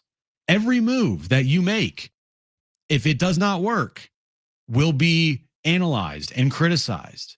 Every move that you do make and does work will be praised. Right. That's what happens. We spent like a week plus in 2022 after they got eliminated because of the decision to keep Robert Suarez in instead of Josh Hader. And I remember people even saying in real time, like you're really spending a lot of time on this. Yeah, you think? They're trying to get to a World Series for the first time since 1998. Their season is now over. I mean, what else do you want us to talk about? I would hope you'd be analyzing the way their season ended, especially if there's reasons for critiquing, second guessing. I mean, that's basically the job. Right. And that's why I think it's like a lineup like today where people are like, oh, Hearn for a rise. Great. They've learned. Like, no, you could get both of them in the lineup. Right. Just, so that's the conversation that'll really pick up. I think it'll pick up steam once we get to October. You can't just throw a game away and be like, oh, you're down one. You're down a game at a best of 5. You're down a game at a best of 3. All good. No, it's not all good. Mm-hmm. Your back is literally against the wall in a wild card series if you lose the first game. Your season is now on the line in game 2. Yep. So don't tell me the lineup's it's win or go home after that. We could come over to your workplace on Friday and hang out. Sounds kind of weird, but we're going to do that. So listen to this, all right? One of our listeners is going to have us deliver sombrero lunch. You're going to get a lunch platter from our friends at Sombrero this Friday. How do you enter for a chance to win that? Open the iHeartRadio app right now. Search for San Diego Sports 760. Click that little red talkback microphone. Once you've done that, all you need to do is tell us your name, where you work, and why we should bring you and your crew lunch this Friday. So again, me and Jim are literally bringing you a lunch platter. Free lunch on Friday. Sombreros, Mexican food. We'll eat it with you. Quesadillas, chips and guacamole, salsa. We can hug. Tacos, burritos. We're huggers. We're huggers around here. You know? Sombrero Mexican Food has been serving up San Diego-style Mexican food for over 40 years. You can always check them out at sombreromex.com. But open the app, iHeartRadio app, search for San Diego Sports 760. Use the talkback mic. Tell us your name, where you work, and why we should bring you and your crew lunch. Me and Jim will bring you and your crew lunch this Friday. All right. We'll get to the wrap on the other side. Kyle Glaser, Friar Territory podcast, used to be with Baseball America. He will join us coming up at 4:30, and we will hear Mike Shildt's pregame comments with the media as well. We're here until 6 p.m. Hour 3 of Jon and Jim comes your way next on San Diego Sports 760 and live on the iHeartRadio app.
This update's brought to you by Staples Stores. Padres and Reds, game 2 of their 3-game series tonight at Petco Park. 6:40 first pitch. Padres still trail the Dodgers by 1 game in the National League West. Michael King, who will make his return to the mound tonight for the Padres. And NFL news of the day, the 49ers finally released kicker Jake Moody. This is your saving tip of the summer. Shop Staples for school supplies as low as 25 cents, plus more great deals for teachers and students on top brands and training styles. Kind of makes me wish I was back in school again. Not really. Staples, that was easy.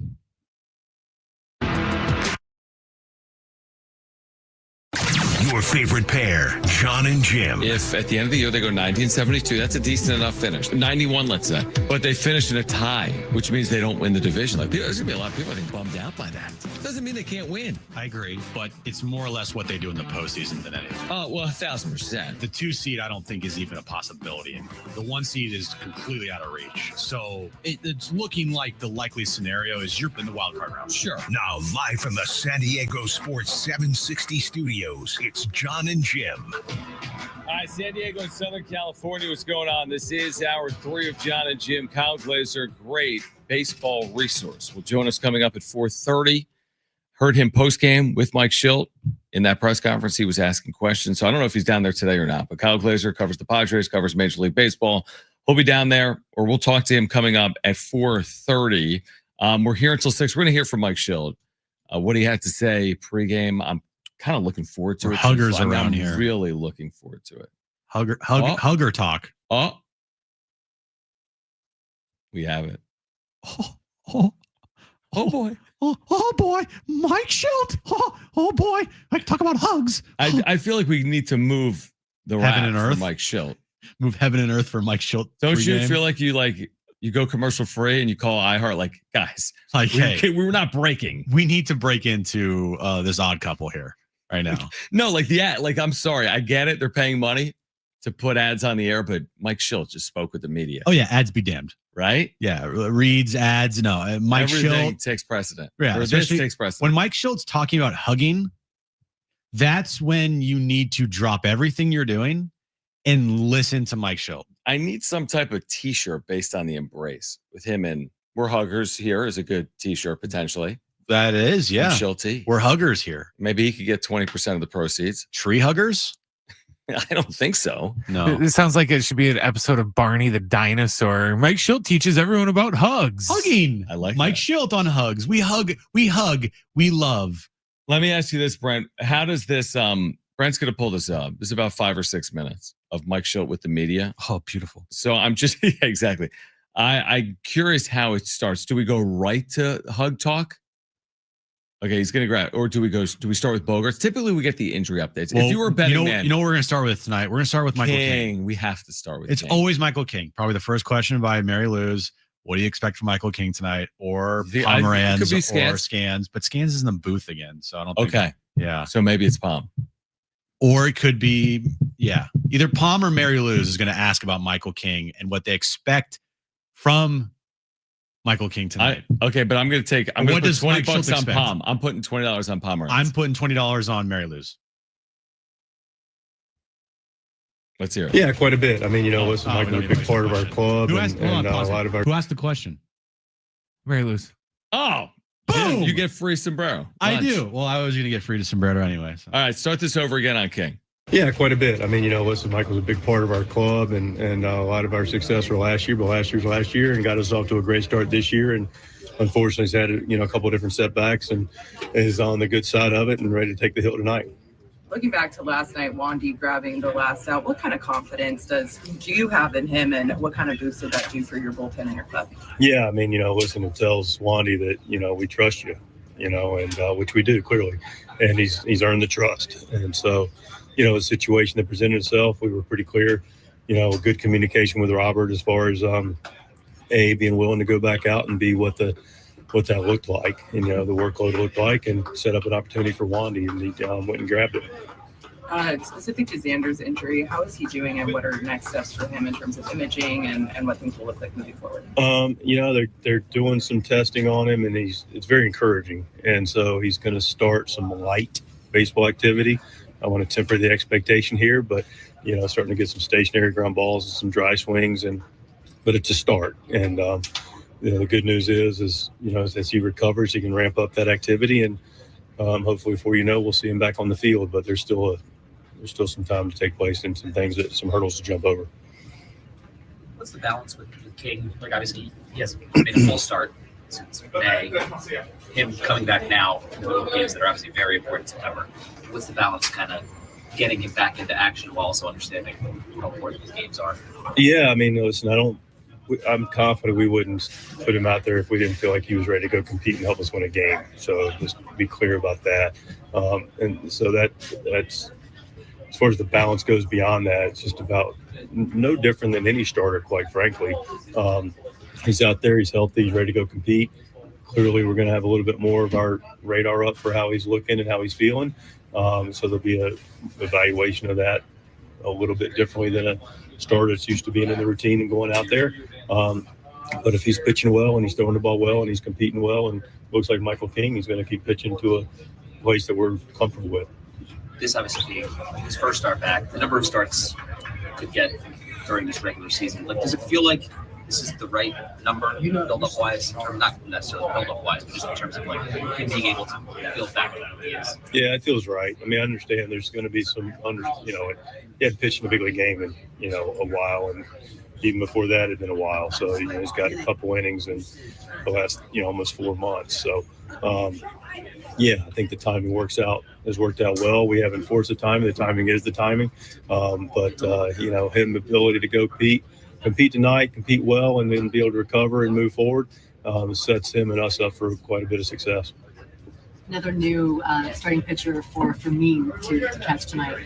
What type of work has he done to get caught for speed and get ready for this? Yeah, Freddie's done a tremendous job since coming over here. I was talking to Manny, probably 10 days ago, maybe a little less, just about how well he's done and how hard that is, for a catcher to come into the trade deadline and integrate with a whole new, environment, clubhouse, manager, pitching coach, game planning, and 13 different, 14 out different pitchers. And I really admire how well he's done it. Mike, obviously last night after the walk-off sac fly, a long embrace with fans, Tatis Jr., a long hug. What was sort of, the emotion behind that moment? Just happy for him. I'm happy for all our guys. We're a group that loves each other, and we're huggers here. So when we guys do something that's really cool and get a chance to have success in a game that's really hard, you want to embrace them and appreciate them. Today's lineup, Arise is not in it. I know that you're juggling your left-handed hitters. What went in today's decision for the lineup? Multiple things. Like all the times we do a lineup, it's a factor of, we're putting our best foot forward, to go compete and win a major league game. Part of what today was, we got Michael on the mound, and, he's going to be on the ground a lot. So we want to make sure we're catching the baseball. And then, we've had guys that have really produced well. Sheets clearly has done it. But Hearn has more than earned his opportunity. Took a day yesterday, gave Louis the start off today. And if the opportunity presents itself, he'll be ready to go.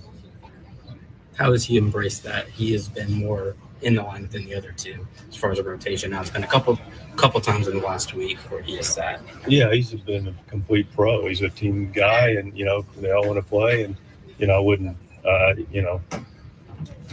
we're not making it more than it is. He's getting a day off. So, he'll get the start off and the game presents itself. And that's about all I can say, really. Like second to last homestand of the regular season, just a 1-game deficit. How much do you guys want to win the West and everything that comes with it? Yeah, of course we want to win it.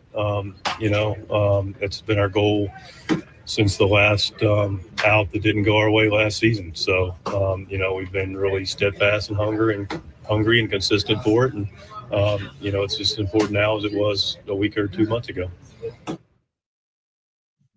So it's funny that during Mike Shildt there, we are not talking on the air. We're listening to Mike Shildt, but before every one of his answers, John had it like to a T what Shildt was going to say. You were just busting out, ground ball pitcher. Like, I need to push back on that. I need to push back on that. Do it. Because I'm texting a loyal listener who I really appreciate. But he's selling me on, hey, when you got a ground ball pitcher like King, this is the right way to field your defense. And I'm thinking to myself, Michael King's going to throw 50 pitches tonight. Right. Michael King will spend less outs on the mound than everyone behind Michael King. Because if he goes 4 innings, you got 5 innings of someone else on the mound. Now, I understand the point. I get, does defense, let's be clear. Inherently, defense obviously matters, but it's a question of prioritizing. How much do you prioritize defense in an effort to win? I know how Mike Shildt treats it. It's work to a large extent. I've made that point over and over again. So have we collectively. I'm just saying life is for living. You know what I mean? Every once in a while, it's September 9th against the Cincinnati Reds at home. You can put Jake Cronenworth at short, and you could put Luis Ariz at second. And if it doesn't work, that's okay. It's not October 9th. And here's the other point. If they're so unwilling to do it, why is Fernando Tatis Jr. at this hour, whether this means anything or not, taking ground balls at short? Because he is right now at Petco Park. Fernando Tatis Jr., that is breaking news, is taking ground balls at shortstop right now. Let's get weird. Is he going to be there for his defense? I need Jackson Merrill to start taking ground balls at shortstop too. I need Sheets at short. Here's what I need. I need a line at shortstop of Jose Iglesias, Mason McCoy, Fernando Tatis Jr., Jackson Merrill, Manny Machado. Who else you got? Xander, even with his boot. Yeah, just Xander just out there for emotional support. And then and then you can have Shildt out there giving the guys hugs after every one of their. Did you say plays. McCoy? No, yes, I did say McCoy. Have Shildt out there. No, here's what I want to do. You just give them all hugs. We're going to determine tonight's shortstop based on a series of activities. We're going to all bunt. So those 7 guys are going to bunt. They're all going to throw into a bucket. They're going to do the what was the guy's name? Amansky fielding drills from Sports Center in '89. Yes. We're going to do Doug Amansky fielding drills. We're going to bunt. And we're going to come up with a point system. And whoever wins in the point system of these activities is the shortstop. But so again, I'm not hell-bent on the idea that you can't put an emphasis on defense. I understand that there's value in defense, but I also understand that there's value in putting your best foot forward with your lineup. I also like the fact that when he says that, oh, we value defense and ground balls, everyone there is like, oh yeah, okay, yeah. And I get it. I know what the scrum's like. You're just kind of like, can we just get this thing over with? And the last thing you want to do is get into it with Mike Shildt because everybody will just roll their eyes and it's like, oh, here we go again. Shildt can't answer a question without getting defensive. But it's like at the same time, the explanation that he's giving to not just the 10 media members that are in that dugout, but to the entire fan base that he's talking to, it just is easily you can easily go to the other side and go, well, actually, Mike, you could do this as well, and it won't hurt you.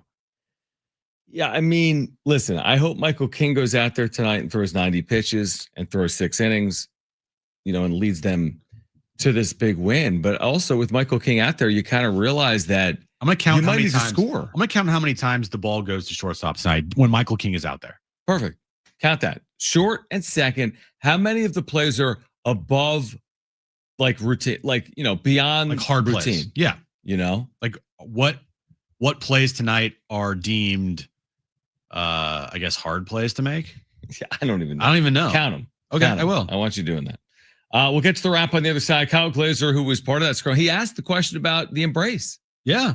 So I'm curious to hear from Kyle, who will join us coming up at 4:30. We'll get to the wrap on the other side. Jon and Jim, San Diego Sports 760 live on the iHeartRadio app.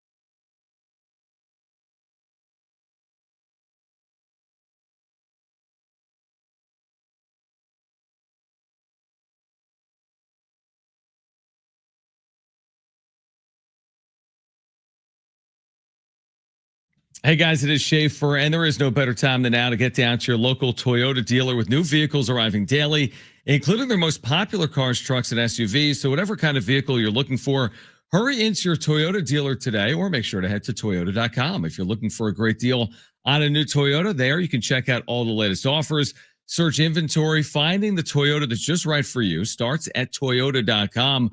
Toyota's Beyond Zero lineup of electrified vehicles helps to create a greener planet. Toyota's Beyond Zero lineup supports a greener planet with a wide range of electrified vehicles, including hybrids, plug-in hybrids, and fully electric vehicles, or take each day further than you thought possible in a new Camry with its stylish looks that'll make an impression wherever you go. See your Toyota dealer today and discover what makes Camry legendary. There's no better time than now to get your local Toyota dealer. Get your local Toyota dealer today or Toyota.com. That's Toyota.com. Your Toyota dealers, we make it easy.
Kyle Glaser will join us in about 12 minutes from Petco Padres Reds game 2. Padres looking for a 4-game win streak behind Michael King. So Kyle will join us in 12 minutes. Right now, though, let's get to this. It's time for the wrap. Presented by Sombrero Mexican Food. Check out their website at sombreromex.com. Who has a better future, JJ McCarthy or Caleb Williams? After one game, That's hard to know. very hard to know. That's hard to know. I like Ben Johnson, but again, that last night was his very first game as head coach. Kevin O'Connell is a more proven head coach in this league than Ben Johnson is. Sure. I would take JJ McCarthy just for that point alone. Ben Johnson could become great, but also you got to think about this. Kevin O'Connell, he picked JJ McCarthy. JJ McCarthy's his guy. Mm-hmm. Ben Johnson didn't pick Caleb Williams. That's interesting. Now, he did go to the Bears knowing Caleb was the quarterback. Good point. Yeah. But still, as far as like drafting and watching film and, that's my guy, he didn't pick Caleb. It's interesting you say that. Listen, I'm not going to say based on last night that JJ's future is brighter than Caleb Williams. I think Caleb Williams can still be a very good quarterback in the NFL. I just think it's that elite franchise conversation that maybe you can have a conversation on that with Caleb. I mean, he's played 15 plus games now in the NFL. He's got to improve, obviously. I'm not willing to say J.J. McCarthy is a better quarterback than Caleb Williams, but I am willing to say, like, Caleb Williams doesn't look like Jaden Daniels to me. Next question. Should Luis Arise be a bench piece this postseason? No, he shouldn't. But when Xander's back, you put Xander at short. You know, who would you rather have at first base, Luis Arise or Ryan O'Hearn? That's the thing. He may be a bench piece this postseason. Could be. Yeah. Based on what we're seeing here a little bit. Yeah. With first base belonging to O'Hearn. If Xander doesn't return, there's no conversation here. It's not even an argument. Like, your shortstop is Jay Cronenworth. Yeah, you're going to have to get that bat in the order against righties. Yeah. But if Xander does return, then it's going to be an interesting conversation between O'Hearn and Arise going forward. I think he will be a bench piece this postseason. I think they'll get Xander Bogarts back. I think Luis Arise will be coming off the bench. That's my guess, based on the way they're putting O'Hearn at first more often here in September. Next question. How important is it for the Padres to win the NL West? Mike Shildt was just asked this. I know he was. He would like to win it. Shocker. Wow. What if he's like, I'll be honest with you. He's like, actually. I'm trying to lay down here. Well, here's the thing about winning the division, all right? The likelihood of you getting the 2 seed and a first round bye, kind of the percent chance of that happening is low. So if you got the 3, then we got to look at the paths, all right? If you're a 3, then you would be facing the 6, and if you move on, you'd be facing the Phillies. Yep, 2. If you're the 4, you also get a home playoff series, just like you would if you were the 3, against the 5. And if you move on, you would face the Brewers. Mm-hmm. And that would be your path, if you're a 3 or a 4, to get to an NLCS. And you heard what I said last night on the wrap-up show. I mean, I think the division has value, but if you're just asking me seeding or path, just talking path, a little bit like an NCAA tournament conversation, I'm taking the 4 seed path over the 3 seed path. I'm not saying I don't want to win the division. I'm just saying if I could snap my fingers and put the Padres in a path, I'm putting them in the path that lines up with Milwaukee as opposed to Philadelphia. Because you're getting the same thing as a 3 as if you're a 4. No difference. Home wild card series. You host all 3 games. Now, if I were to tell you, though, if they win the division and they're the 3, but if they lose the division, they're the 5, then there's no question they've got to win the division. Absolutely. Different conversation. I completely agree with that. But if it's between the 3 and the 4, they both are the same, except for the path that you go down. And I would choose the path of not having to face the Phillies potentially until the NLCS. I just think it gives you, I don't know how much better of a chance to get to the NLCS, but I think it gives you a better chance. Or the Dodgers, by the way. Like, the Dodgers win the division, and they're the 3, and you end up getting the 4 seed, okay? Then the earliest you'd face the Dodgers is the NLCS. Yeah, it goes back to that conversation we've been having. Yeah, that's exactly right. So there's a lot of combinations still out there, including a world where the NL West winner and loser are the 3 and 6 seeds. It's less likely because the Padres have won 3 straight, but it's still possible. Next question. What's Michael King's pitching line going to be tonight? I'm going to go with 4 innings, 65 pitches, 1 earned run, 2 walks, 4 strikeouts. How many innings did you say? 4 innings, 65 pitches. I'll go 4 innings, 65 pitches. I think he goes 4. I think he finds a way to go 4. You think he gets into the 5th? No. Like goes 4 and a 3rd? No, I think they're going to be cautious because they should. You know, it's way more important his next starts than this start. You don't think he gets into the 5th and he gets 2 outs and Shilt's like, got to pull him because he loves pulling guys with 2 outs in an inning? No. I don't. I know. But I don't think they force it is my point. Like, I think they want to end it on a high note. Yeah, they have a pitch count in mind, and my guess is between 65 and 70 pitches. I completely agree. And again, against the Reds at home, hopefully gives them an opportunity to go 4 innings. And by the way, I'm not going to go crazy if he went 3 2 third innings today or if he went 3 innings. Again, this isn't the postseason. He needs to build this back up. It's just you have a short window to do it. Just stay healthy, man. Yeah, exactly. Like Make your next start. After his last start, where he only pitched 2 innings, no one was like, oh, man, he didn't look good. It was expected because he hasn't pitched in forever and his stuff was, rusty, and he still had good stuff but no one was sitting here being like, oh, he didn't pitch well. Like, of course he didn't pitch well. Exactly. But then he goes out and gets injured, and you're like, that's just the worst. 100%. All right, Kyle Glaser used to be with Baseball America, now Friar Territory podcast. He's down at Petco Park. He was talking with Mike Shildt earlier. He will join us with his thoughts on the NL West and the Padres on the other side. This is Jon and Jim, San Diego Sports 760, and live on the iHeartRadio app.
This update is brought to you by AutoZone. Get in the zone. Padres and Reds, game 2 of their 3-game series tonight at Petco Park. 6:40 first pitch. Michael King has been activated off the IL. He'll make his return to the rotation tonight for the Padres. Padres are still 1 game back of the Dodgers in the National League West. And NFL news of the day, the 49ers finally released kicker Jake Moody.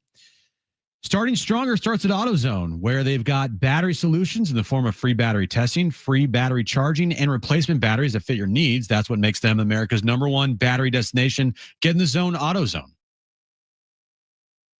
I love the perspective of Kyle Glaser, Friar Territory podcast. I know he's down at Petco. We heard him in that media scrum with Mike Shildt earlier. There's a lot to react to. Obviously, the NL West still to be decided. Postseason is coming. And the Padres, with much certainty, are heading to the postseason in 2025. So let's just start with Michael King tonight, Kyle, if you wouldn't mind. And we appreciate you taking time. I mean, the path to a deep run is contingent on a healthy Michael King. Would you agree with that they need King to look the part for a deep postseason run? Yes, especially in the context of really you need the entire starting rotation to really be at its best in order for the Padres to make a deep playoff run. That means Yu Darvish being at his best. That means Dylan Cease being at his best. That means Michael King being at his best. Nick Pavetta's pretty much been at his best all year. But realistically, if you look at the path to the World Series for the Padres, it really only happens if the starting pitchers are as good as they can be consistently, start in and start out. We have not seen that from Darvish and Cease, and we need to see if Michael King can do it here over these final 3 or 4 starts before the postseason begins. We've had a lot of discussions over the last, I want to say, month here about the Padres lineup, especially after they made all the trades and they brought in Ryan O'Hearn and Ramon Laureano. Now, Xander is out, so it changes the dynamic a little bit, but what are your opinions on the way Mike Shildt has presented his lineup recently? And what do you think the lineup should be for the Padres? It's certainly a balancing act, putting the best potential offensive group in the lineup every day without sacrificing too much defensive ability. And look, you understand if you do have O'Hearn at first, Arise at second, Cronenworth at short, you are going to be sacrificing some defense. I will say that given the state of this Padres offense and how it really does not function to its optimal performance without having all of O'Hearn and Sheets and Arise in the lineup at the same time right now, you probably should make that trade. Trade a little defense for a little more offense. That said, it does depend on who's on the mound for the opposing team, who's on the mound for the Padres as well. Shildt talked about Michael King being a sinker slider guy. There's a lot of ground balls there. That's why you want Jose Iglesias at short. So I think in general, you do have to play a little bit to the matchup, both who you're facing on the mound and who you have on the mound. But I do think the default right now should prioritize offensive production, even at the expense of probably some of that infield defense, just given how much the Padres really have to fight and claw for every run they're getting. This is not a great offense. Couldn't agree more. Kyle Glaser with us right now on Jon and Jim. So do I read anything into, I just saw on social media that Fernando Tatis Jr. is taking grounders at shortstop this afternoon, just for fun, or is there anything to be read into? I will say that it is very, very, very common for outfielders to just come in and take some ground balls in the infield pregame.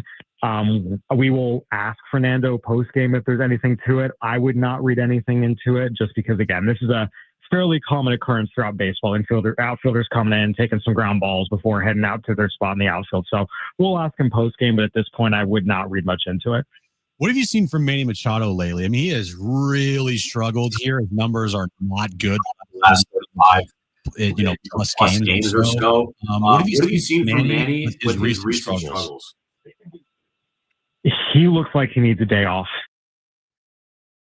On velocity, he's been diving at secondary pitches longer. It's not in his legs as much. I mean, this is exactly what it looks like when a guy is tired. There have been some hints that he's not physically 100%. That said, no one really is at this point in the year. And if where he is right now from either a physical, health perspective or a rest perspective, if this is where he is, then the Padres need to give him a day off. He takes a lot of pride in posting every day, and that's admirable and it's important. But what's more important is having the best version of Manny Machado on the field and particularly in the lineup for the Padres these final few weeks. And right now they're not getting that. He looks exhausted. He looks like he's not 100%. And at the bare minimum, he needs a day off. It's an obvious question. We asked this about Michael King, their chances to win a World Series. Without Michael King, their chances to win a World Series and go deep into a postseason, if Manny Machado not going to perform, doesn't feel like it's very high, right? Correct. Look, this is a Padres offense that we know needs the absolute maximum contributions they can get from Fernando Tatis Jr. and Manny Machado and Gavin Sheets and Ryan O'Hearn and Jackson Merrill and everybody. Because if one or two guys is not at their best, we have seen this offense becomes a 2-run per game offense, a 3-run per game offense. They need every single guy to be at their best. And if they're not, again, it's very, very hard to see the Padres scoring enough runs game in and game out against postseason caliber pitching staffs to have any sort of deep run. Kyle Glaser with us right now on Jon and Jim. All right, well, you go down a path we've gone down a little bit. This is all theoretical. It has nothing to do with what winning the division means. Certainly, obviously, they want to win the division. But forget about that for a second. From a path perspective only, do you think the Padres are more advantageous to take advantage? Like, is it more advantageous to be the 3 seed or the 4 seed, where both of those teams are hosting wildcard series? The 3 winner gets Philadelphia, right, in a best of 5 as the road team. Yeah, you know what I mean. Doesn't have home field. And then the 4 seed, let's say, has Milwaukee, doesn't have home field advantage. Which is the preferred path? I do think at the end of the day, the 3 seed, you're right. The Padres need to be home for the wild card series to have any chance of moving forward. We know that this is not a good team on the road. They're a great team at home. Division series, you hope they can split the first 2 on the road, come back to Petco and close it out. Mm-hmm. But the reason you want to be the 3 seed is because that gives you the greatest chance possible to have home field in an NLCS. And realistically, we know this is the Padres team that if they have to go on the road again and again and again, I mean, they're not going to be in a good position to win. So again, I understand the idea that maybe facing, Milwaukee and Philadelphia, what's more favorable. But big picture, you want to be the highest seed possible because that maximizes your chances of being home for the NLCS if you get there. And that's what the Padres need.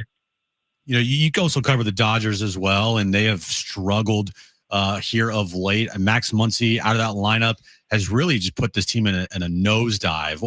What is the problem with the Dodgers right now? From a Padres standpoint, I mean, it's like, hey, the Dodgers struggle. That's great. But they just do not look like themselves at all.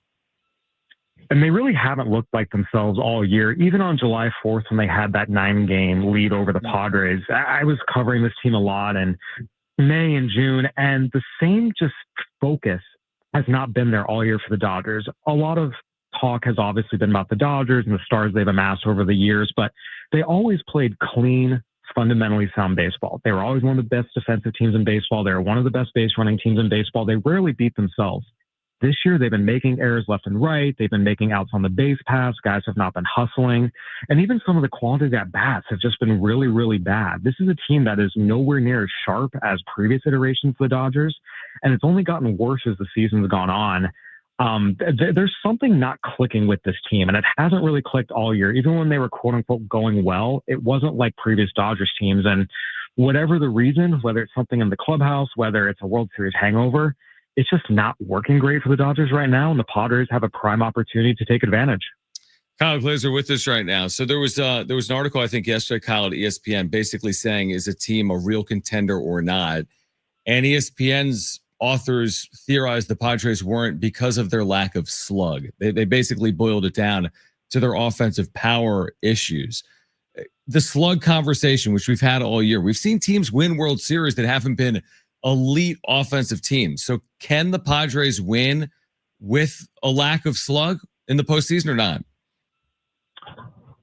They need to have some slug. Now, they don't need to be the 27 Yankees. Look, we know what this Padres team's formula for success is. It's getting great starting pitching, having the bullpen come in and lock games down.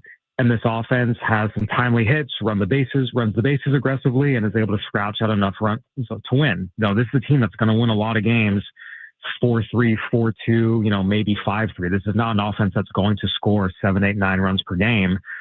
I think they do need to slug a little more than they have been, but that's not why they wouldn't reach the World Series. Really, what would hold them back is the inconsistency of their starting pitching recently, and if they have to go on the road. Look, we know that at home, this is a team that's playing at a 103 win clip. On the road, they're playing at a 76 win clip.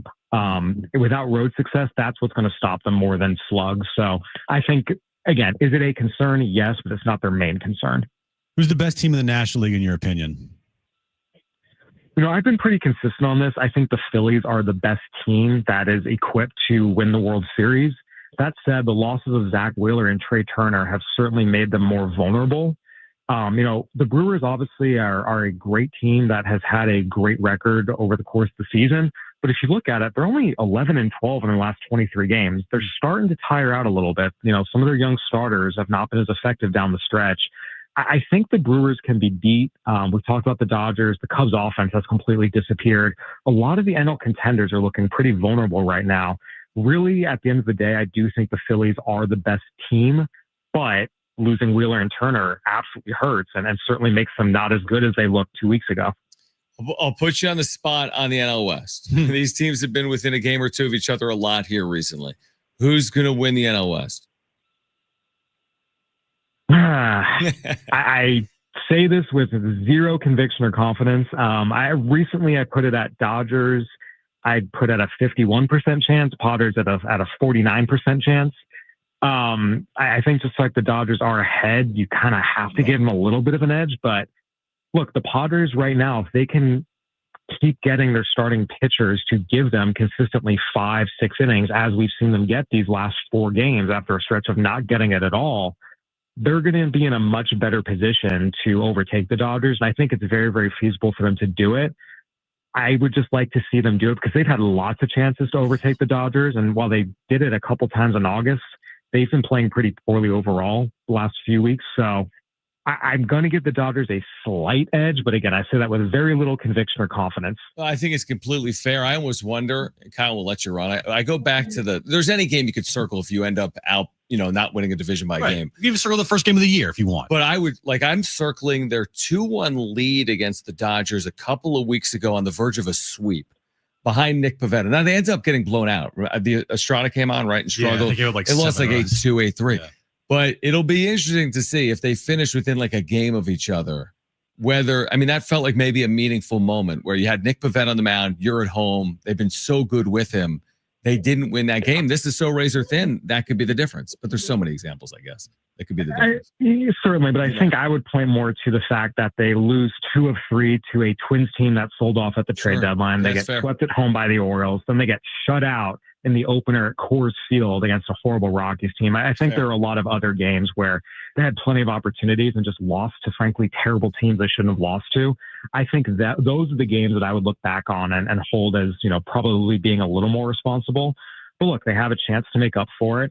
Game 2 here against the Reds, if they can take care of business here and against the Rockies to finish off this homestand, they'll be in good shape. But they just have to show they can get back on track and start putting away bad teams like they did for most of the season.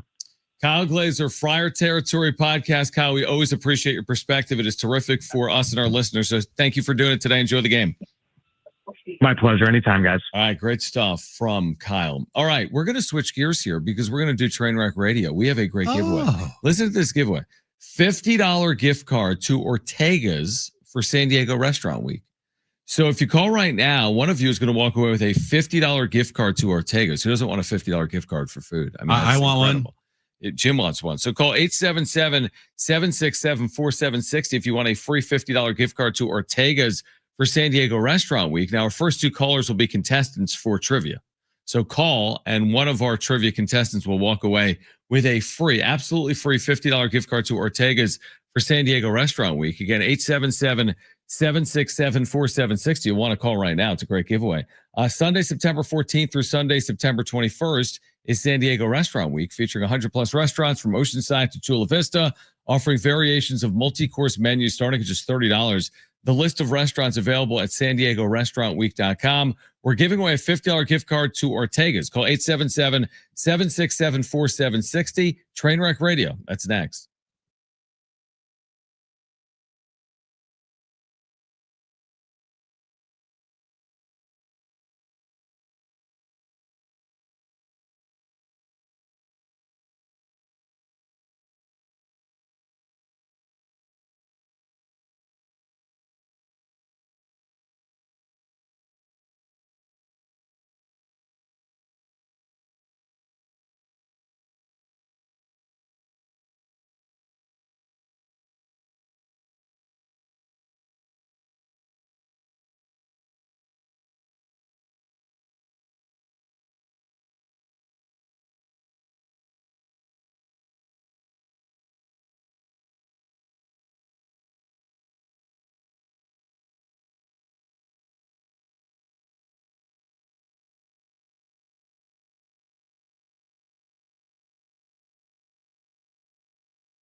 All right, San Diego Sports 760 congratulates all our $5,000 winners in iHeartRadio's Thank a Teacher powered by Donors Choose. There's still time for you to nominate a public school teacher making a difference, and maybe they'll be one of our next winners of $5,000 for their classroom. Help us say thank you to the educators shaping our future. Nominate your favorite teacher now at iHeartRadio.com/teachers. It's funny how pretty much everybody feels the same way you do. And me too. You know what? I don't think they do. You're saying because Kyle agreed that he'd go offense over defense. Oh, well, no, but we've talked to other people that agree. No, you're right. And I think fans like offense more than defense. Of course they do. You know what I mean? So I think there are people that agree, but I also think there's people out there that they believe strongly that in the Padres formula, it's like, let's get good starting pitching. Let's play good defense and let's rely on our bullpen. And I'm all for all of that. Yeah. But give yourself a little margin. You don't have to always win 3-2. Try winning 5-2. Yeah. Maybe it's better to win 5-3 than 3-2. And I'm thinking to myself, why did you go with the lineup you did on Sunday? If you weren't going to do that lineup more. Well, maybe because it wasn't a ground ball pitcher. Cease? All he gets is strikeouts. He's a strikeout walk pitcher. Again, I'm gonna tally up how many times a ground ball goes to the shortstop or second base tonight. I want to see you with a piece of paper, just do a full Roman numeral tally. And this is, by the way, only for King, because once you get out of King, you're the bullpen. It's like all. That's my argument tonight. That he's only going to throw 4 innings, so you can't make every decision based on his 4 innings when there's 5 other innings. Yeah, you got to score runs to win a baseball game. Jim fact, you have to score. Now you also have to prevent the other team from scoring runs as well. That's so true. Yeah, and you have to have at least one more point than the other team. So many points. So many points. How many points is a home run worth? 7. No, actually 6 because you got to kick the extra point. How many runs did the Bills score in that game? 41. 41 runs. That's a lot of runs. Incredible runs. A record. Baltimore didn't get enough goals. Yeah, exactly. All right, let's get to it.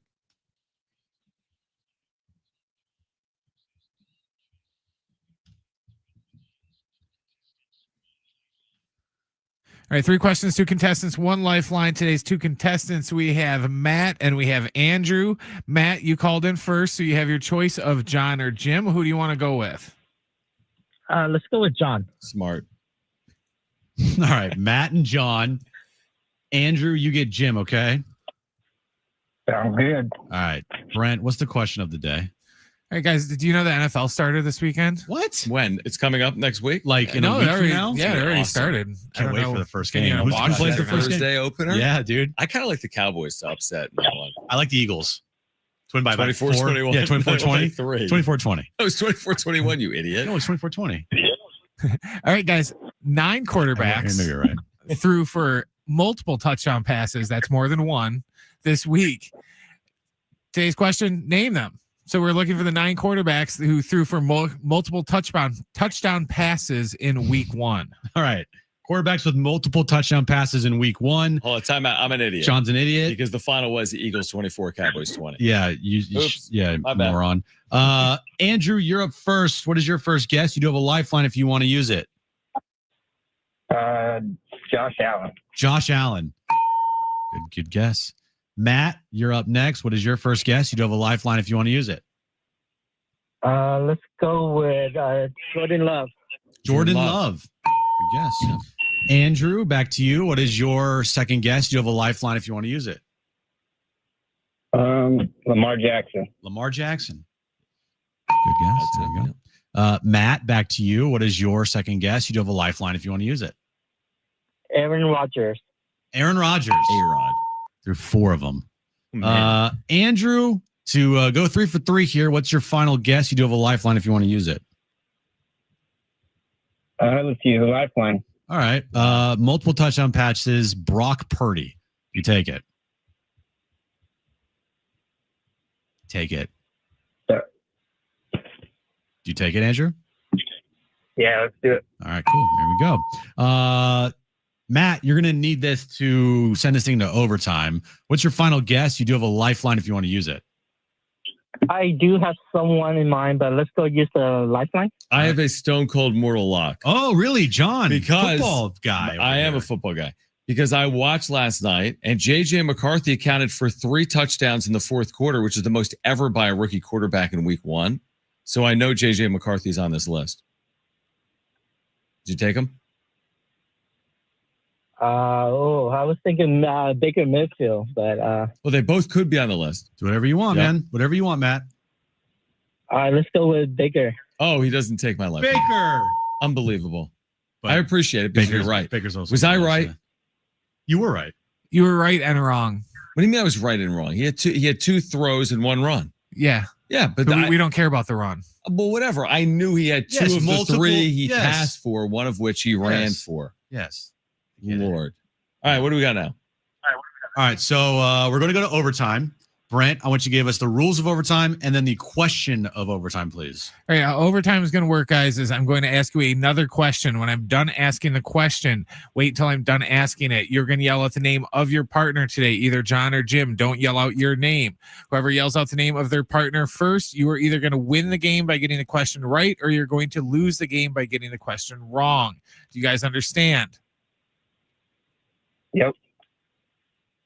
Can I get 2 yups? Yep. Okay, thank you. All right, today's overtime question. Name any of the 2 teams playing this week on Thursday Night Football.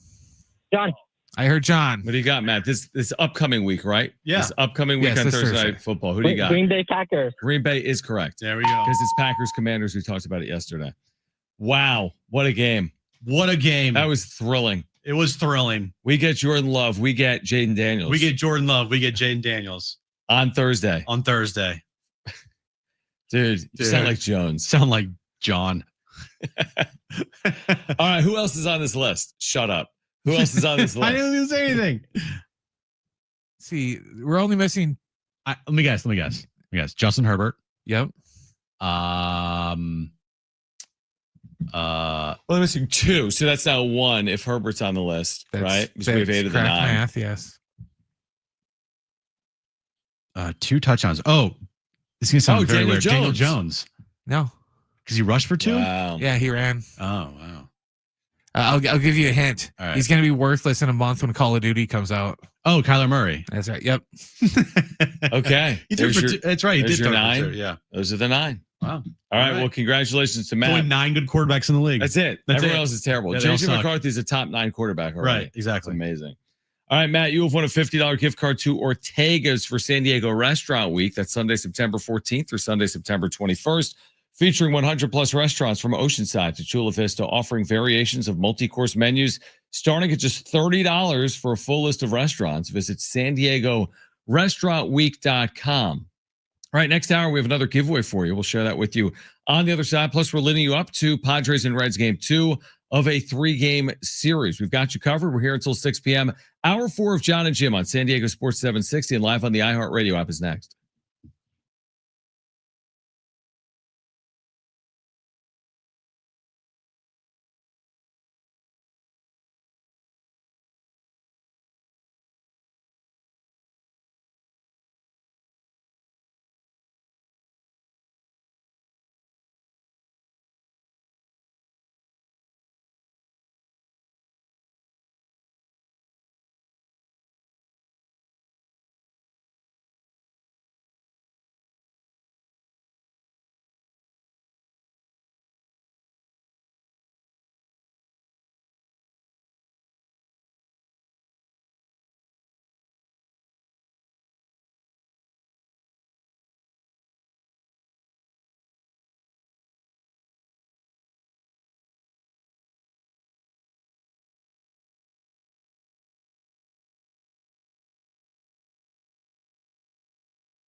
This update's brought to you by Rapid Radios. Padres and Reds, game 2 of their 3-game series tonight at Petco. 6:40 first pitch. Michael King makes his return to the mound tonight for the Padres. Padres trailing the Dodgers still by 1 game in the National League West. Dodgers take on the Rockies later tonight up in LA. And NFL news of the day, finally, the 49ers have released kicker Jake Moody. Rapid Radios are instant push-to-talk walkie-talkies offering national LTE coverage and no subscription ever. A great alternative to a mobile phone for a limited time. Go to rapidradios.com now for a 60% off and free UPS shipping discount. Add code radio and get an extra 5% off. Your favorite pair, Jon and Jim. If at the end of the year they go 90-72, that's a decent enough finish. 91, let's say. But they finish in a tie, which means they don't win the division. Like, there's going to be a lot of people getting bummed out by that. It doesn't mean they can't win. I agree, but it's more or less what they do in the postseason than anything. Oh, well, 1,000%. The 2 seed, I don't think, is even a possibility. The 1 seed is completely out of reach. So it's looking like the likely scenario is you're in the wild card round. Sure. Now, live from the San Diego Sports 760 studios, it's Jon and Jim. All right, San Diego and Southern California, what's going on? Final hour of Jon and Jim with you until 6 p.m. as Michael King makes his return. Pitch tonight for the Padres for the first time since a month ago today, August 9th, and just the second time since May 18th. And if you missed what Michael King had to say yesterday, you will hear from him coming up. We also have a giveaway, Jim, this hour. Okay? You might be asking yourself, well, what's the giveaway, Jon? What's the giveaway, Jon? It's a pair of tickets to see Billy Idol and Joan Jett, September 23rd at the North Island Credit Union Amphitheater. Love it. And tickets are available at Ticketmaster.com. And then, oh, wait, there's more.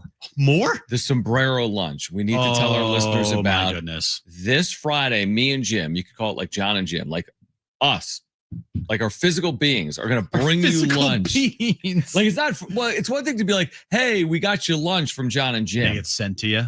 Yeah, no. We're coming to your workplace. Yeah. We're going to be showing up with Sombrero's Mexican food. Yeah, all you got to do. And feeding everybody. You got to tell us if you want this giveaway because someone is going to win this giveaway for Friday at lunch. Who wants the free sombreros on Friday like at work? Platter. It's for you and your crew at work. It's like a platter. It's not just one meal. It's a platter. We'll hang. Presumably, if you want us to hang. So yeah, if you want to hang out with us, or yeah, if you just want to say go F off and give me the food instead. But still, no, we'll chill. I mean, yeah, we have a show later on, but we'll hang for 30. Yeah. So here's how to sign up to win. It's not really sign up. You just open the iHeartRadio app. Yeah. Okay, open the app right now. Search for San Diego Sports 760. Click that microphone icon. Tell us your name, where you work, and why we should bring you and your crew lunch from Sombreros on Friday.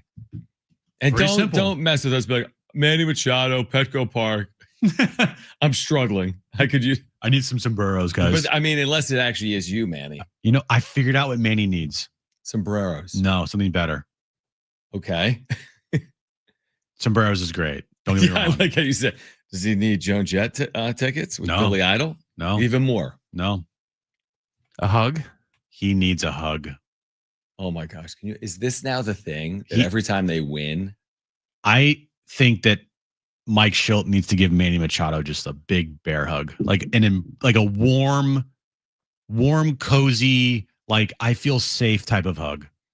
Just in general or after a good moment? After a good moment. Well, the problem with that is he's going to need a good moment. True. Or you know what? Screw it. If you want to just give him a hug, like if he just makes a play in the field, he comes in the dugout, you see Shildt just standing there at the top step. They go down together and they just have a warm embrace, just a long hug. Has Shildt typically... Shildt puts his head on Manny's chest. Has Shildt been hugging like 6 seconds? Other people? I haven't really paid attention. The only reason why it just was like right in front of my face last night is because it was right in front of everybody's face last night. I mean, he did it on field after the... And it wasn't just like a short little hug. It was a long hug. We've talked about it at length today. We've had... we've broken down a hug. He was asked about it. Can you find it again, Brent? Huggate? Because Kyle Glaser was just with us. Did we ask about the hug? No. I mean, what could we really have said? Yeah, I think we might have asked about the hug, but their team is just huggers. He likes to hug. And I think Manny Machado needs a hug right now. Like, I think he needs a hug in front of a camera. Because the one thing that I think Mike Shildt likes is to do things in front of cameras. No, I don't think that was for the camera, dude. Well, you know what, John? I don't think he wouldn't let go of Fernando Tatis Jr. I know. I'm just saying. You want that on camera? I'm saying the camera's there. He knows when he's on.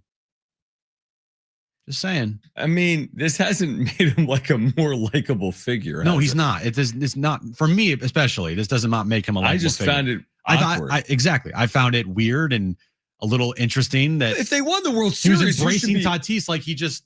No, if they won the World Series, you should be hugging all day and night. Just everybody hug. But this was if he starts handing out kisses, then I'll be worried. This is game 1 against the Reds. Here, listen to the interaction here. Like obviously last night after the walk-off sac fly, a long embrace from Tatis Jr., a long hug. What was sort of the emotion behind that moment? Just happy for him. I'm happy for all our guys. We're a group that loves each other, and we're huggers here. So when we guys do something that's really cool and get a chance to have success in a game that's really hard, you want to embrace him and appreciate him. Now the one thing that you have to also look at too is, Fernando's had a pretty up and down season, right? He's not had a year where you can look at it and go, that's Fernando Tatis Jr. at the plate when you just look at his numbers. So he needed a hug? Maybe. And if the answer is yes, they should have hugged him May 28th. Maybe they're like, hey, dude, you did something well. Let's reward you with this hug.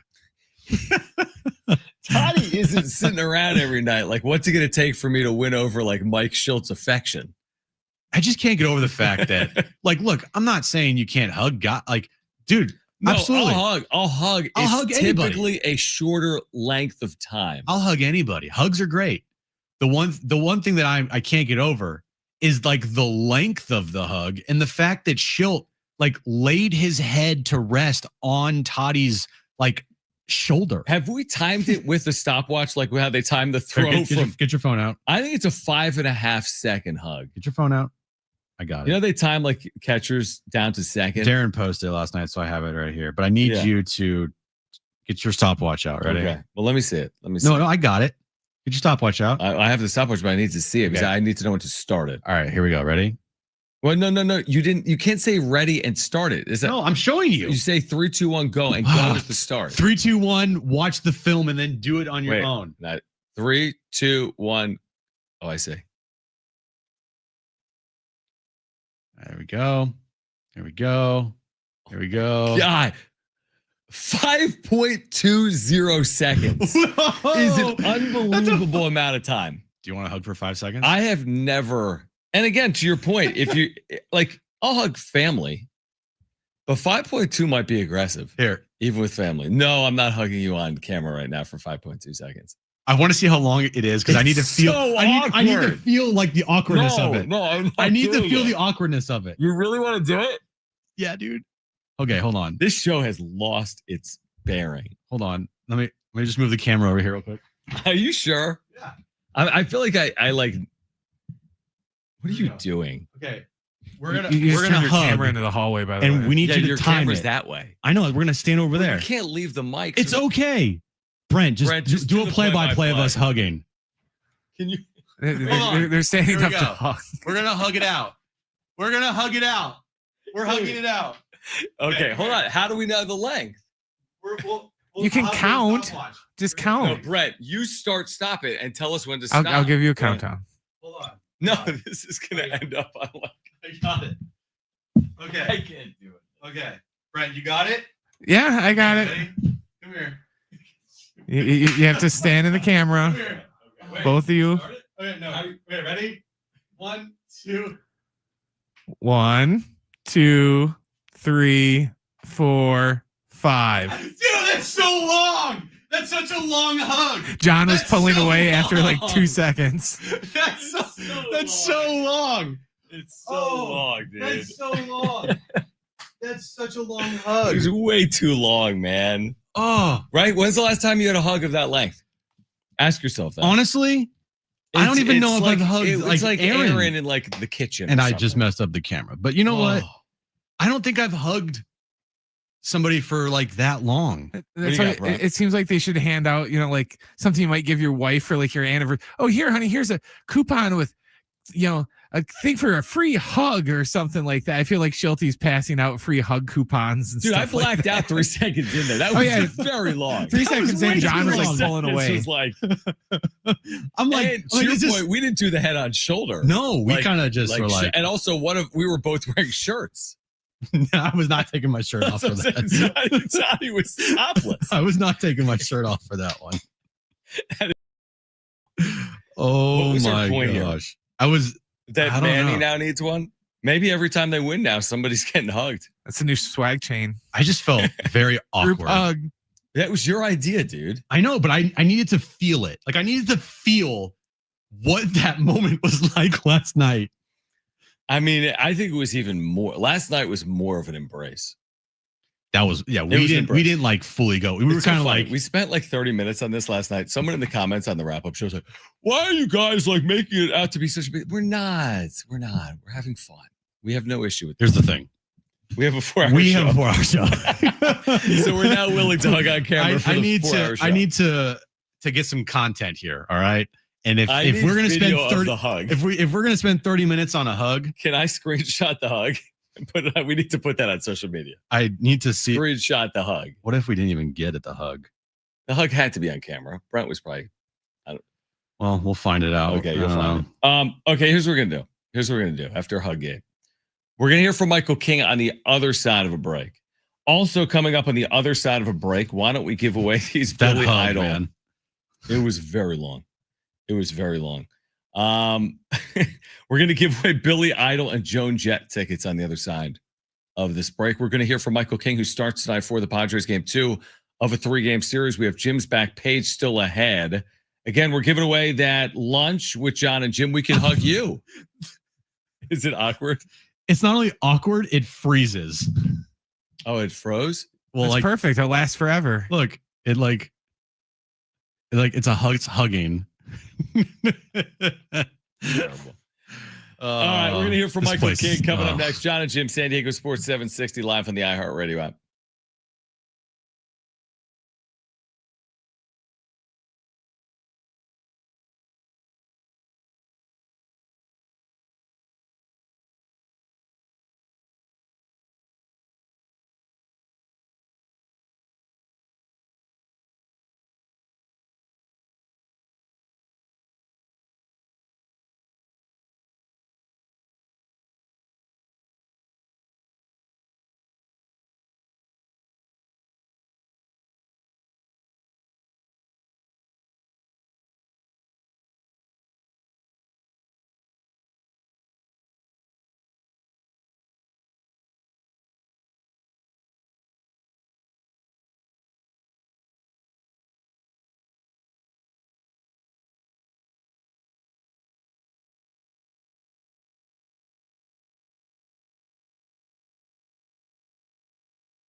I didn't necessarily expect today's show to go in the manner in which today's show has gone, but no, that's the beauty of live radio. I did not expect to hug you for 5+ seconds. About 5.2-ish, yeah. Maybe longer, but still, that was a long time. And honestly, watching it back on video, the camera froze for 3 seconds, so you can't even see how long it was. Stupid camera. That happened. Okay, here's what I want to do. We're going to give away these Billy Idol tickets coming up in a few minutes with Joan Jett. I want to hear from Michael King. Okay, he's starting tonight. He spoke with the media yesterday. It's just about 2 or 3 minutes with Michael King preparing for tonight. We haven't seen him in 1 month. It's been 1 month to the day. Prior to that, it had been May 18th. Here was Michael King with the media. How are you feeling and where are you at with the knee and how it's feeling right now? Feeling very good. Got through 5 innings on Thursday. Feel like I'm ready to go. The discomfort gone or are you just kind of managing it now? Or? It's good. Okay, all right. It feels good. What is it that tells you you're ready to go? Command, velo, recovery, movement of pitches, all that kind of stuff. I was able to make 1 pitch adjustments in my delivery, which is something that I haven't done for a while. Was it a big deal to do some things like getting off the mound, some of course fielding? Yeah. So I mean, obviously fielding your position is part of pitching, and I wanted to be confident doing that. And we mixed in some like coaches hit PFPs, but there were also some natural. I got to feel it a bunt. There was a swinging bunt, different stuff like that. It was good. I know you would have liked to be here all year, right? But what does this timing do for you? Do you feel like there's still a good ramp-up time? Should you guys make the postseason at all? Sure. Yeah. It was a frustrating year for sure. Yeah. Being on the outside looking into a very, very winning team is fun to watch, but also I get very jealous. Honestly, I just really want to try to contribute as much as I can in these next 2 months, and hopefully we're victorious at the end. You said 2 months, so you obviously have plans for the season to go on. Like, you want to come back, you want to do well in every single one, but is it also kind of a build-up to being really good that 4th or 5th start? I think that's why I did an extra IVP. I probably was fine to pitch in a game, but now there's expectations of winning every time out. So I'm going to hold myself to that standard where I'm winning ball games every time I go out there, and I don't want any of these to feel like a rehab outing or feel like I'm just getting my feet under me. I'm sure there will be growing pains, but I gotta do my job, and that's what Shildt asked me to do. And you expect to be by the postseason? Michael King pitched in the last postseason? Tomorrow will be that way too. So, we 18 games left, 19 games left, whatever it is. So, I'm just trying to be that guy for however many games we got left. Michael, what were some of the biggest challenges for you during this IL stint, both mentally and physically? It was definitely hard to swallow coming back and only getting 1 outing. That stinks. But and it's the same thing where I see my boys out there grinding, and I feel like I haven't been able to participate. So I just wanted to make sure that I was ready to go, and now just contributing as best I can. How's excited are you? Very excited. I feel very healthy. So it's fun to be a part of this team and play the game I love. So I'm very excited. Is it different from how you see when you started? Can you say it? Sorry.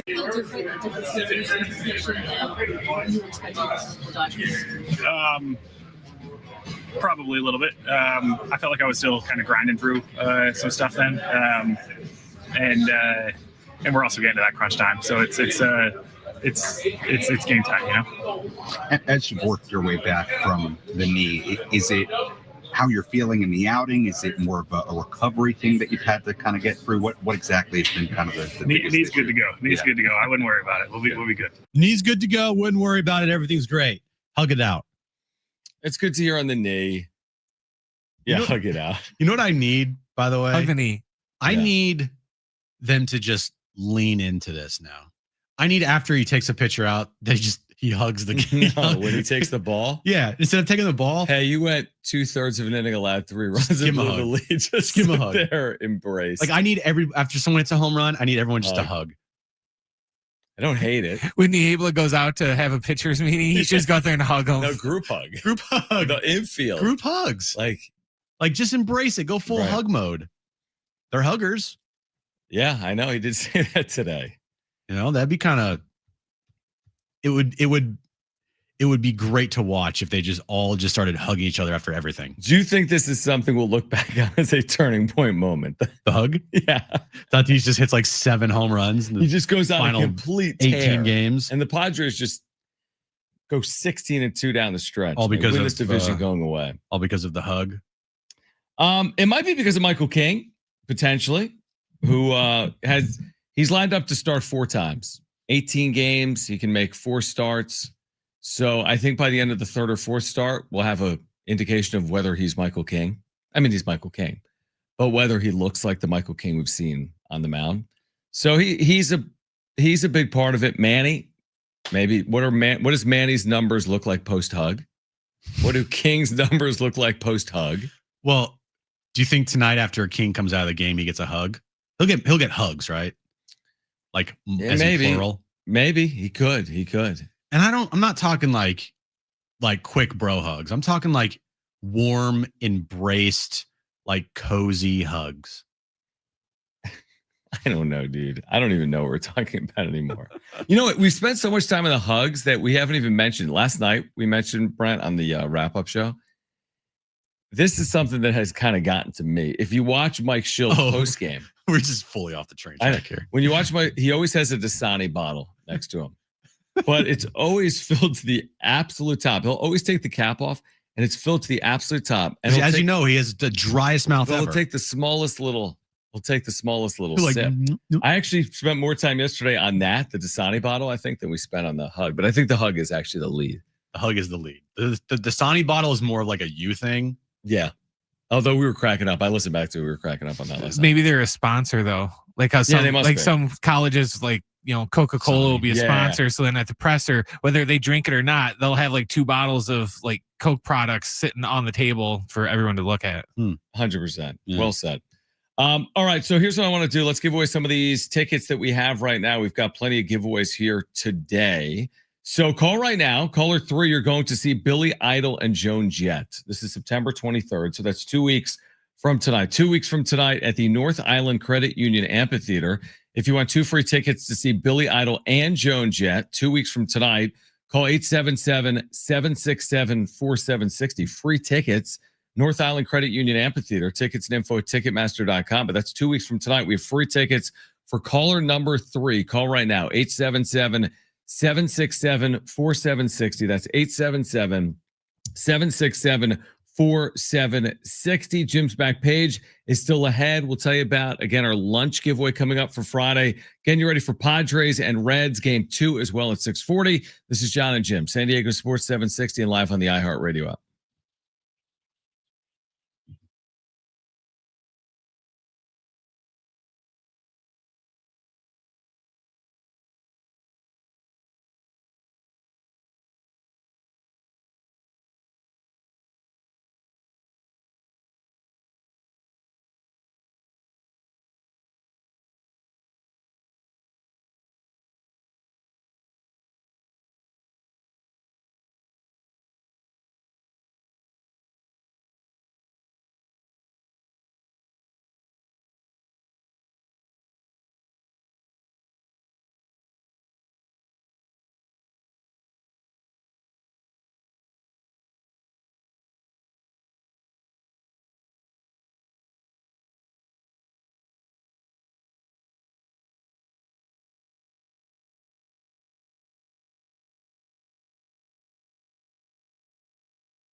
All right, so it's brought to you by Rapid Radios. Padres and Reds, game 2 of their 3-game series tonight at Petco Park. Michael King makes his return to the mound tonight, coming off of the IL.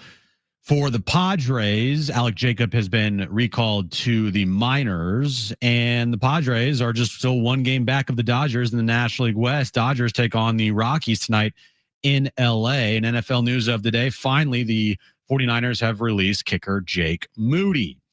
Rapid Radios are instant push-to-talk walkie-talkies offering national LTE coverage and no subscription ever. A great alternative to a mobile phone for your kids. For a limited time, go to rapidradios.com now for 60% off and free UPS shipping. Add code radio and get an extra 5% off. Jim, I have a question about the sombrero giveaway. I'll ask you on air. Okay. What if you work from home? Are you eligible? Because this has been asked. What if you work from home is the question. Will we come to someone's physical home and do lunch with them? You're asking me? Well, Brent, I think might actually be asking. I don't know. I mean, are we going to go in there, like walk someone's dog and hang out with their kids? I don't know. I kind of think that would be fun. You'd rather go to a workspace than inside someone's residence? Probably. Yeah, probably. You'd feel odd in someone's home, potentially? It depends on who it is. Okay. I don't know. It's a good question. I'm not the person that knows all of the answers here. I thought you kind of were, truthfully. No. Because this Friday, we're bringing someone Sombrero's Mexican food for lunch. Yes, we are. Okay. So here's how you can enter to win. Open the iHeartRadio app right now. Tell us your name. Now, you got to use the talkback mic. So open the iHeartRadio app. Search for San Diego Sports 760. There's a little red microphone icon. Tell us your name, where you work, and why we should bring you and your crew lunch on Friday. Now, would you have a crew if you work from home? Technically, no. Unless you had like a family. Like your husband, wife, kids. Okay, Brent's actually checking on it. Okay. Because I feel like a lot of people work from home. John will even surprise Aaron. And John will even give you a hug. Yeah, I could do that. Not for 5 seconds. No. For 10. No, just quick. 10 The seconds. whole quick. meal. Just a very quick one. Okay, so we'll find out an answer for that, but you can qualify right now to win that lunch. We will come to your workplace. Open the app, search for San Diego Sports 760, and tell us again your name, where you work, and why we should bring you lunch this Friday. Courtesy of Jon and Jim and Sombrero's Mexican Food. They've been serving up San Diego-style Mexican food for over 40 years. Where were we? I had some. Oh, Brent says yes. Brent says yes. We'll come to your home. Wow. If you work from I was home, told that's fine. An interesting development. Wow. If you work from home and you win the Jon and Jim lunch from Sombrero's Mexican Food, then we'll come to your house. Now it's almost like you have to even have a job. Because you could just be like, yeah, I work. I'm a YouTuber. Now, again, you have to be living in San Diego County. Right. We're not driving to Dallas. Please don't have us drive all the way to Temecula or. If you're in the furthest point of the county. Yeah. I mean, listen, if you win, you win, It's true. If you win, you win. I'm looking at Jeff Sanders' pregame article here. Okay. Because the Padres are playing tonight. They are? Let's see. Zach Littell. So they got him at the deadline from the Rays. Tonight's starter for the Reds. Yeah, he's a guy that the Padres were looking at in the offseason. I remember that. So since they've gotten him, though, it's been very blah. It's got a 4.78. Guess what? He has allowed the most home runs in baseball. So okay, hit home runs tonight. My point is, don't be scared to run into 1 or 2 tonight or 3. You're facing a guy that has allowed the most home runs. Now, did he beat the Padres earlier this year? He did. It's so funny. We have all this conversation about the lineup, and I get it. It's a conversation that needs to be had, and it never ends. It will never end. Yeah. But at the end of the day, the lineup construction isn't a big talking point if Manny Machado and Fernando Tatis Jr. and Jackson Merrill are performing, right? If they are performing, yeah. If they are performing, yeah, and they're winning games. If they win, dude, it's all good. Put Manny in the 9 hole. Who cares? Well, I get right. I'm being obviously over dramatic here, but you get my point of hey, you win games. We're not sitting here talking about the lineup nonstop. Mm-hmm. But if you don't play well, then the lineup will be talked about. Yeah, I mean, maybe we lean away from it to your point. I would say, well, listen, they've got this really favorable schedule. But like Kyle Glaser was with us an hour ago, and he's like, they might not win this division because they lost 2 out of 3 to the Twins, and they were swept by the Orioles, and they got shut out by the Rockies, all within 1 week. That's a good point. Yes. So, and you're right. Winning cures, winning heals. You're more willing to trust the man. If they rattle off a 14-3 stretch, they've done it twice. It's not impossible. They're 3-0 in their last 3 games. If they rattle that off, then there's less criticism of everything. Aren't they a sub 500 team if you take away their 14-3 start of the season? No. What was the stat that you told me the other day? They were 1 game over. 1 game over. Yeah, but now they must be higher than that with it. So What's the record? 79 and 60. Hold on. 79 and 65. So if you take away 14-3, they would be 65 and 62 since that moment. Wow. Since that game ended. Wow. To get to 14-3. So they've been fine. Even with another 14-3 stretch in there. They're 65 and 62 and 3 days ago, before the 3-game winning streak in Colorado, they were 62 and 62 for 124 games. Think about that. Wow. 124 games they played this year, dead even. Well, that's how baseball kind of works. That's how it works because it's a game of runs. Yeah, or a sport of season-long runs. Yeah, you can break down any point of any season and be like, oh, they won 62 games here and they won 62 games there. Because you're right. At the end of the day, the best teams in baseball lose 65 games. Yeah, roughly like 60 or 65. Who's games. pacing? Is Milwaukee still have the best record in the sport or just the National League? No, they have the best record in the sport. And their record is what? Their record is 89 and 56. So they're going to lose 9 more games. Well, I was going to say, are they going to win 100 games? They could. They might not, though. But the point is, they'll lose 60.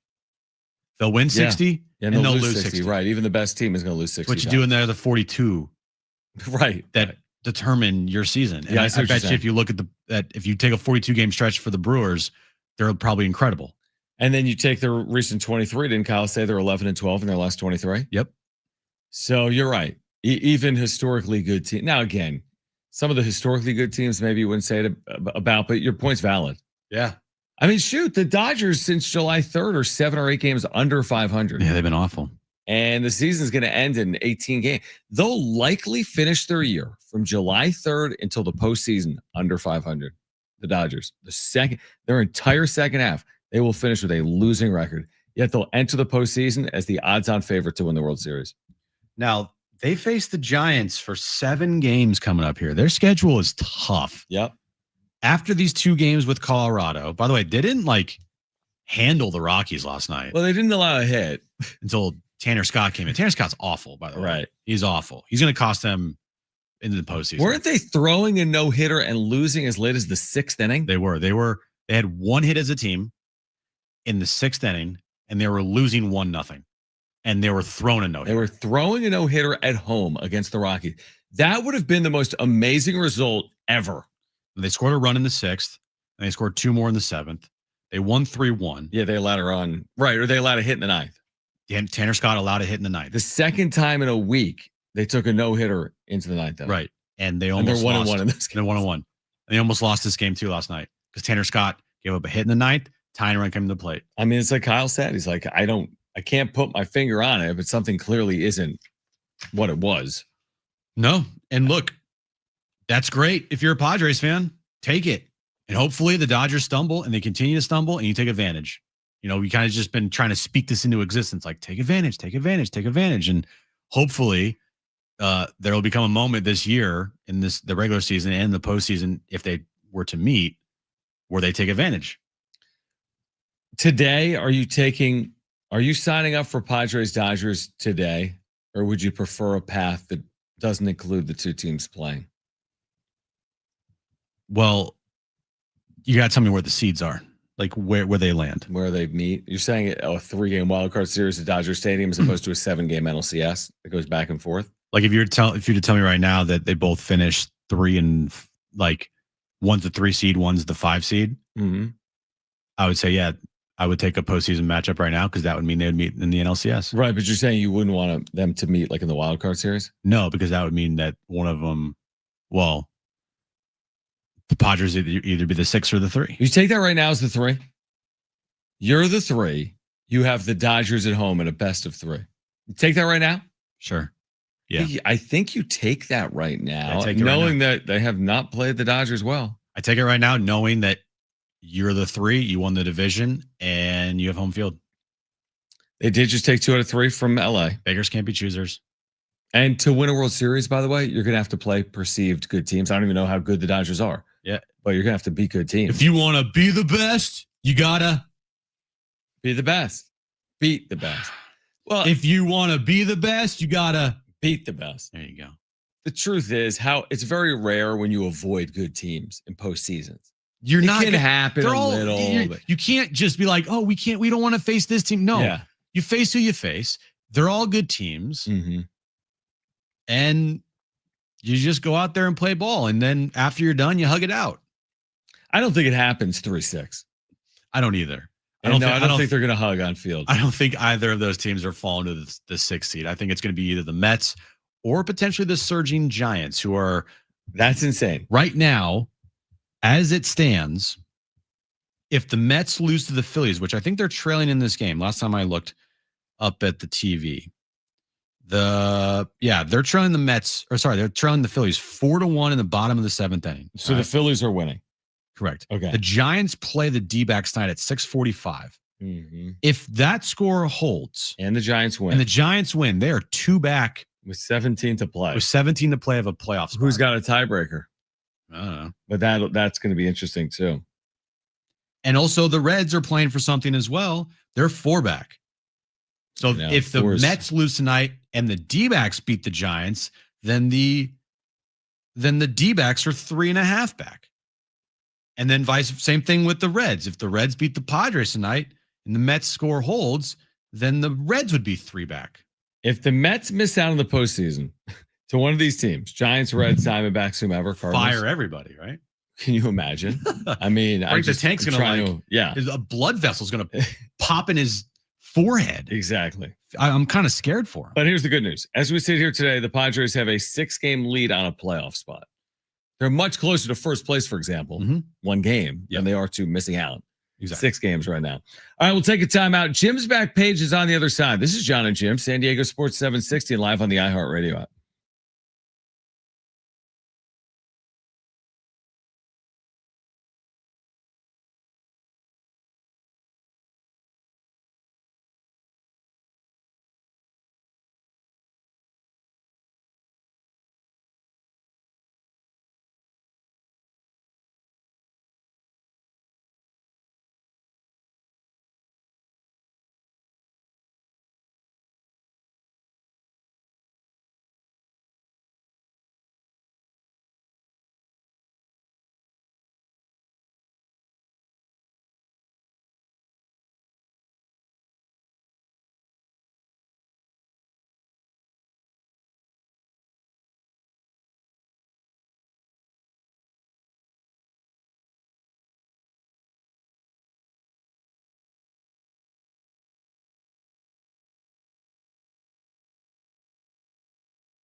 All right, final time.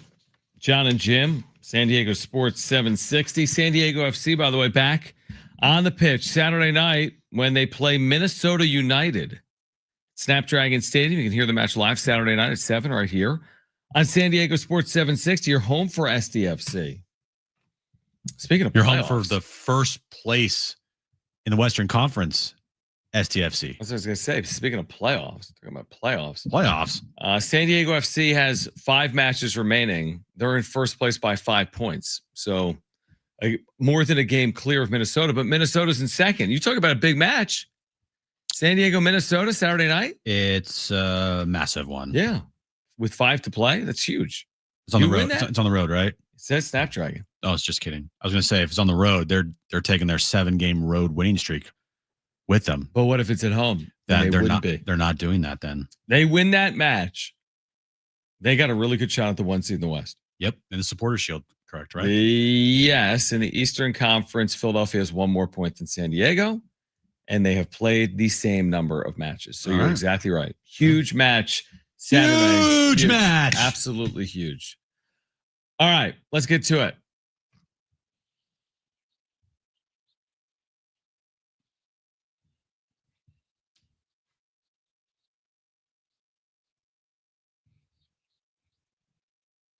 Kyle Schwarber just hit another home run. His 50th, right? Or does he have more than that? No, it's 50. He's 50th? Yeah, his 50th. Wow. He's equal to Padres team. Kind of. Like half of the Padres total. Kind of, yeah. Kyle Schwarber. Sonic, John, is extending their buy one, get one double Sonic Smasher deal through September 28th. Oh, are they? Sonic is serving up one of the best fast food deals this month with its buy one, get one double Sonic Smasher promotion running now through September 28th. Customers can take advantage of the offer once per week by ordering through the official Sonic Drive-In app, making it an easy way to score extra value on of the chain's most popular burgers. The deal highlights Sonic's continued push to reward loyal app users while keeping fans coming back for bold flavors and big savings. I do like me some Sonics. Sonics or Sonic? Sonic. I just say plural, like Sonics. Yeah, you can't. He likes them all. I like Sonic. Oh yeah, you like Sonics. That makes sense. Like you like them. I like them. Yeah, okay, that actually makes sense. Right. What do you think of that? I think I'm going to check it out after work. That's what I think. Okay. The Girl Scouts of America, John. Yeah. We're getting close to Girl Scout cookie season. Isn't that all year? It's more or less, I feel like, towards like the Halloween time, like the fall. Okay. But anyway, Girl Scouts of America, they're debuting a new cookie for the 2026 season. For the 2026 season. That's what it says here. What is it? It's called the Explore Moors. Okay, so it's a s'mores theme. It is yes. It's basically taking the place of the discontinued s'mores flavor cookie. They didn't go Dubai chocolate and want to play like a trend. Wait, what? They didn't go $20 Dubai. a box. They didn't go Dubai Oh, chocolate $69.99. No. It's a new Rocky Road ice cream inspired sandwich cookie made with chocolate, marshmallow, and almond flavors. I like what's it called? What's the one in the purple box? Oh, is it the coconut? No. You know what I'm talking about. Yeah, it's so good. What's it called? It's got a distinct word. Gosh. What are on the tip of my What are the tongue. Girl Scout cookies? What are they called? Well, they have different names. Samoas. Oh, give me a Samoa. They have different names depending on the region, though. I know, but you know what I'm talking about. Yeah. The Samoa. I like the peanut butter sandwiches or the peanut butter patties. Those are my 2 favorite. Okay. Mint, you can throw those away. They're all right, but I I'm don't like chocolate mint. I don't like Throw anything. those away. You can throw those away. But the Samoas, So good. so good. And finally, we didn't talk about this, but you saw the Phillies Karen fan take the baseball away from the kid, right? But then the Phillies came back and gave the kid all these things. Yes, they did. Met players. Yeah. But now a trading card company, John. No. Blowout Cards. Okay. Is offering this woman $5,000 in exchange for the baseball, but with a catch. What's the catch? She must sign it and inscribe, quote, "I'm sorry." So she gets, wait, she gets $5,000. She inscribes "I'm sorry," and then the ball goes. Then this blowout cards company takes this ball, and I'm sure they'll probably like auction it off. $5,000 is not. I don't think so. According to their website, the offer is official and the price is firm. If the offer is accepted, Blowout Cards will give the ball back to the boy who is identified as a 10-year-old named Lincoln Feltwell. And so yeah, basically what they want to do is they want to get the ball back to the. And she gets $5,000 out of it. Yeah. She allegedly released a statement where she came out and was playing the victim and how, oh my God, the treatment I'm getting online was so awful. And I only flipped those people off in the stands because they were so mean to me. I will say this, even though she is like the worst type of person to do that, I don't know if I want to like ruin someone's life over that. I mean, she ruined her own Here's life. the thing. I was going to say, you're right in that, but it's hard. The internet takes on a life of its own. It does. You can't so stop it. You can't stop it. I agree with you. In a vacuum, like people of were, course you're not going to ruin someone's life. People were posting her like address. That's ridiculous. Yeah, she got fired. And she was fired She's from fired? She was like an administrator at a school. Okay. You can't be an that's a administrator little at far. school Little and far. flipping off people and stuff like that. You know, if you guys did that, you'd probably like get fired too. No, that's like a Jim. That's like a raise for Jim.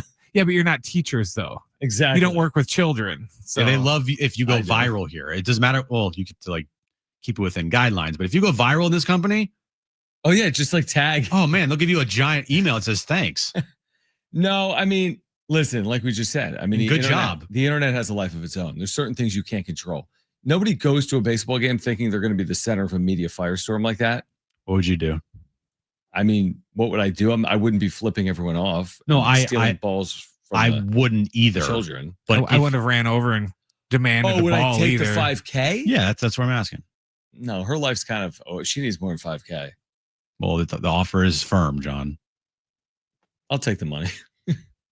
I take the money too. And say, has she apologized in any form or fashion? I have no idea. So No, I said she came out and totally.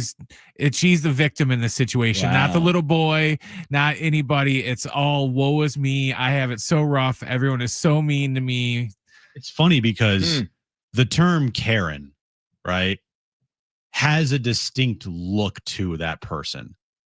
And she is the exact type of look for a Karen. Dude, she just became the most like she's going to be the biggest Halloween costume this year. Her name isn't Karen, is it? No, it's not. I don't know what her name is, but I'm just saying, like, if you were to think of, because you know the term, oh, don't be such a Karen. That she looks like. I mean, Are the less hair. people naming their children Karen? Why would I you would ever think name your so. kid Karen? And Kevin. What do you mean? I mean, people have named. I know, but their Karen. children. I feel like we've moved into I don't know, a time where Karen isn't like a name I'd want to name my kid. But is it because the term has a Probably meaning? Probably. Yeah. That's why I went with Jones. Good name. Strong name. And he's a boy. All right. Yeah. We are back tomorrow at 2 p.m. We'll get you ready for the series finale, which is tomorrow night, by the way. Between the Padres 5:40, and right? the Reds. 5:40. So perfect. You can hang with us for 4 hours tomorrow. Kevin Acee is on the show tomorrow. We'll have a wrap-up show for you tonight following Padres Reds Game 2. Michael King returns tonight in 45 minutes. If you missed anything today, sportssd.com, iHeartRadio app, iTunes, TuneIn Radio, or Spotify. Please leave a review if you're listening to us on podcast. For Brent and Jim, I'm John. Keep it here. This is San Diego Sports 760. Okay. Bye-bye.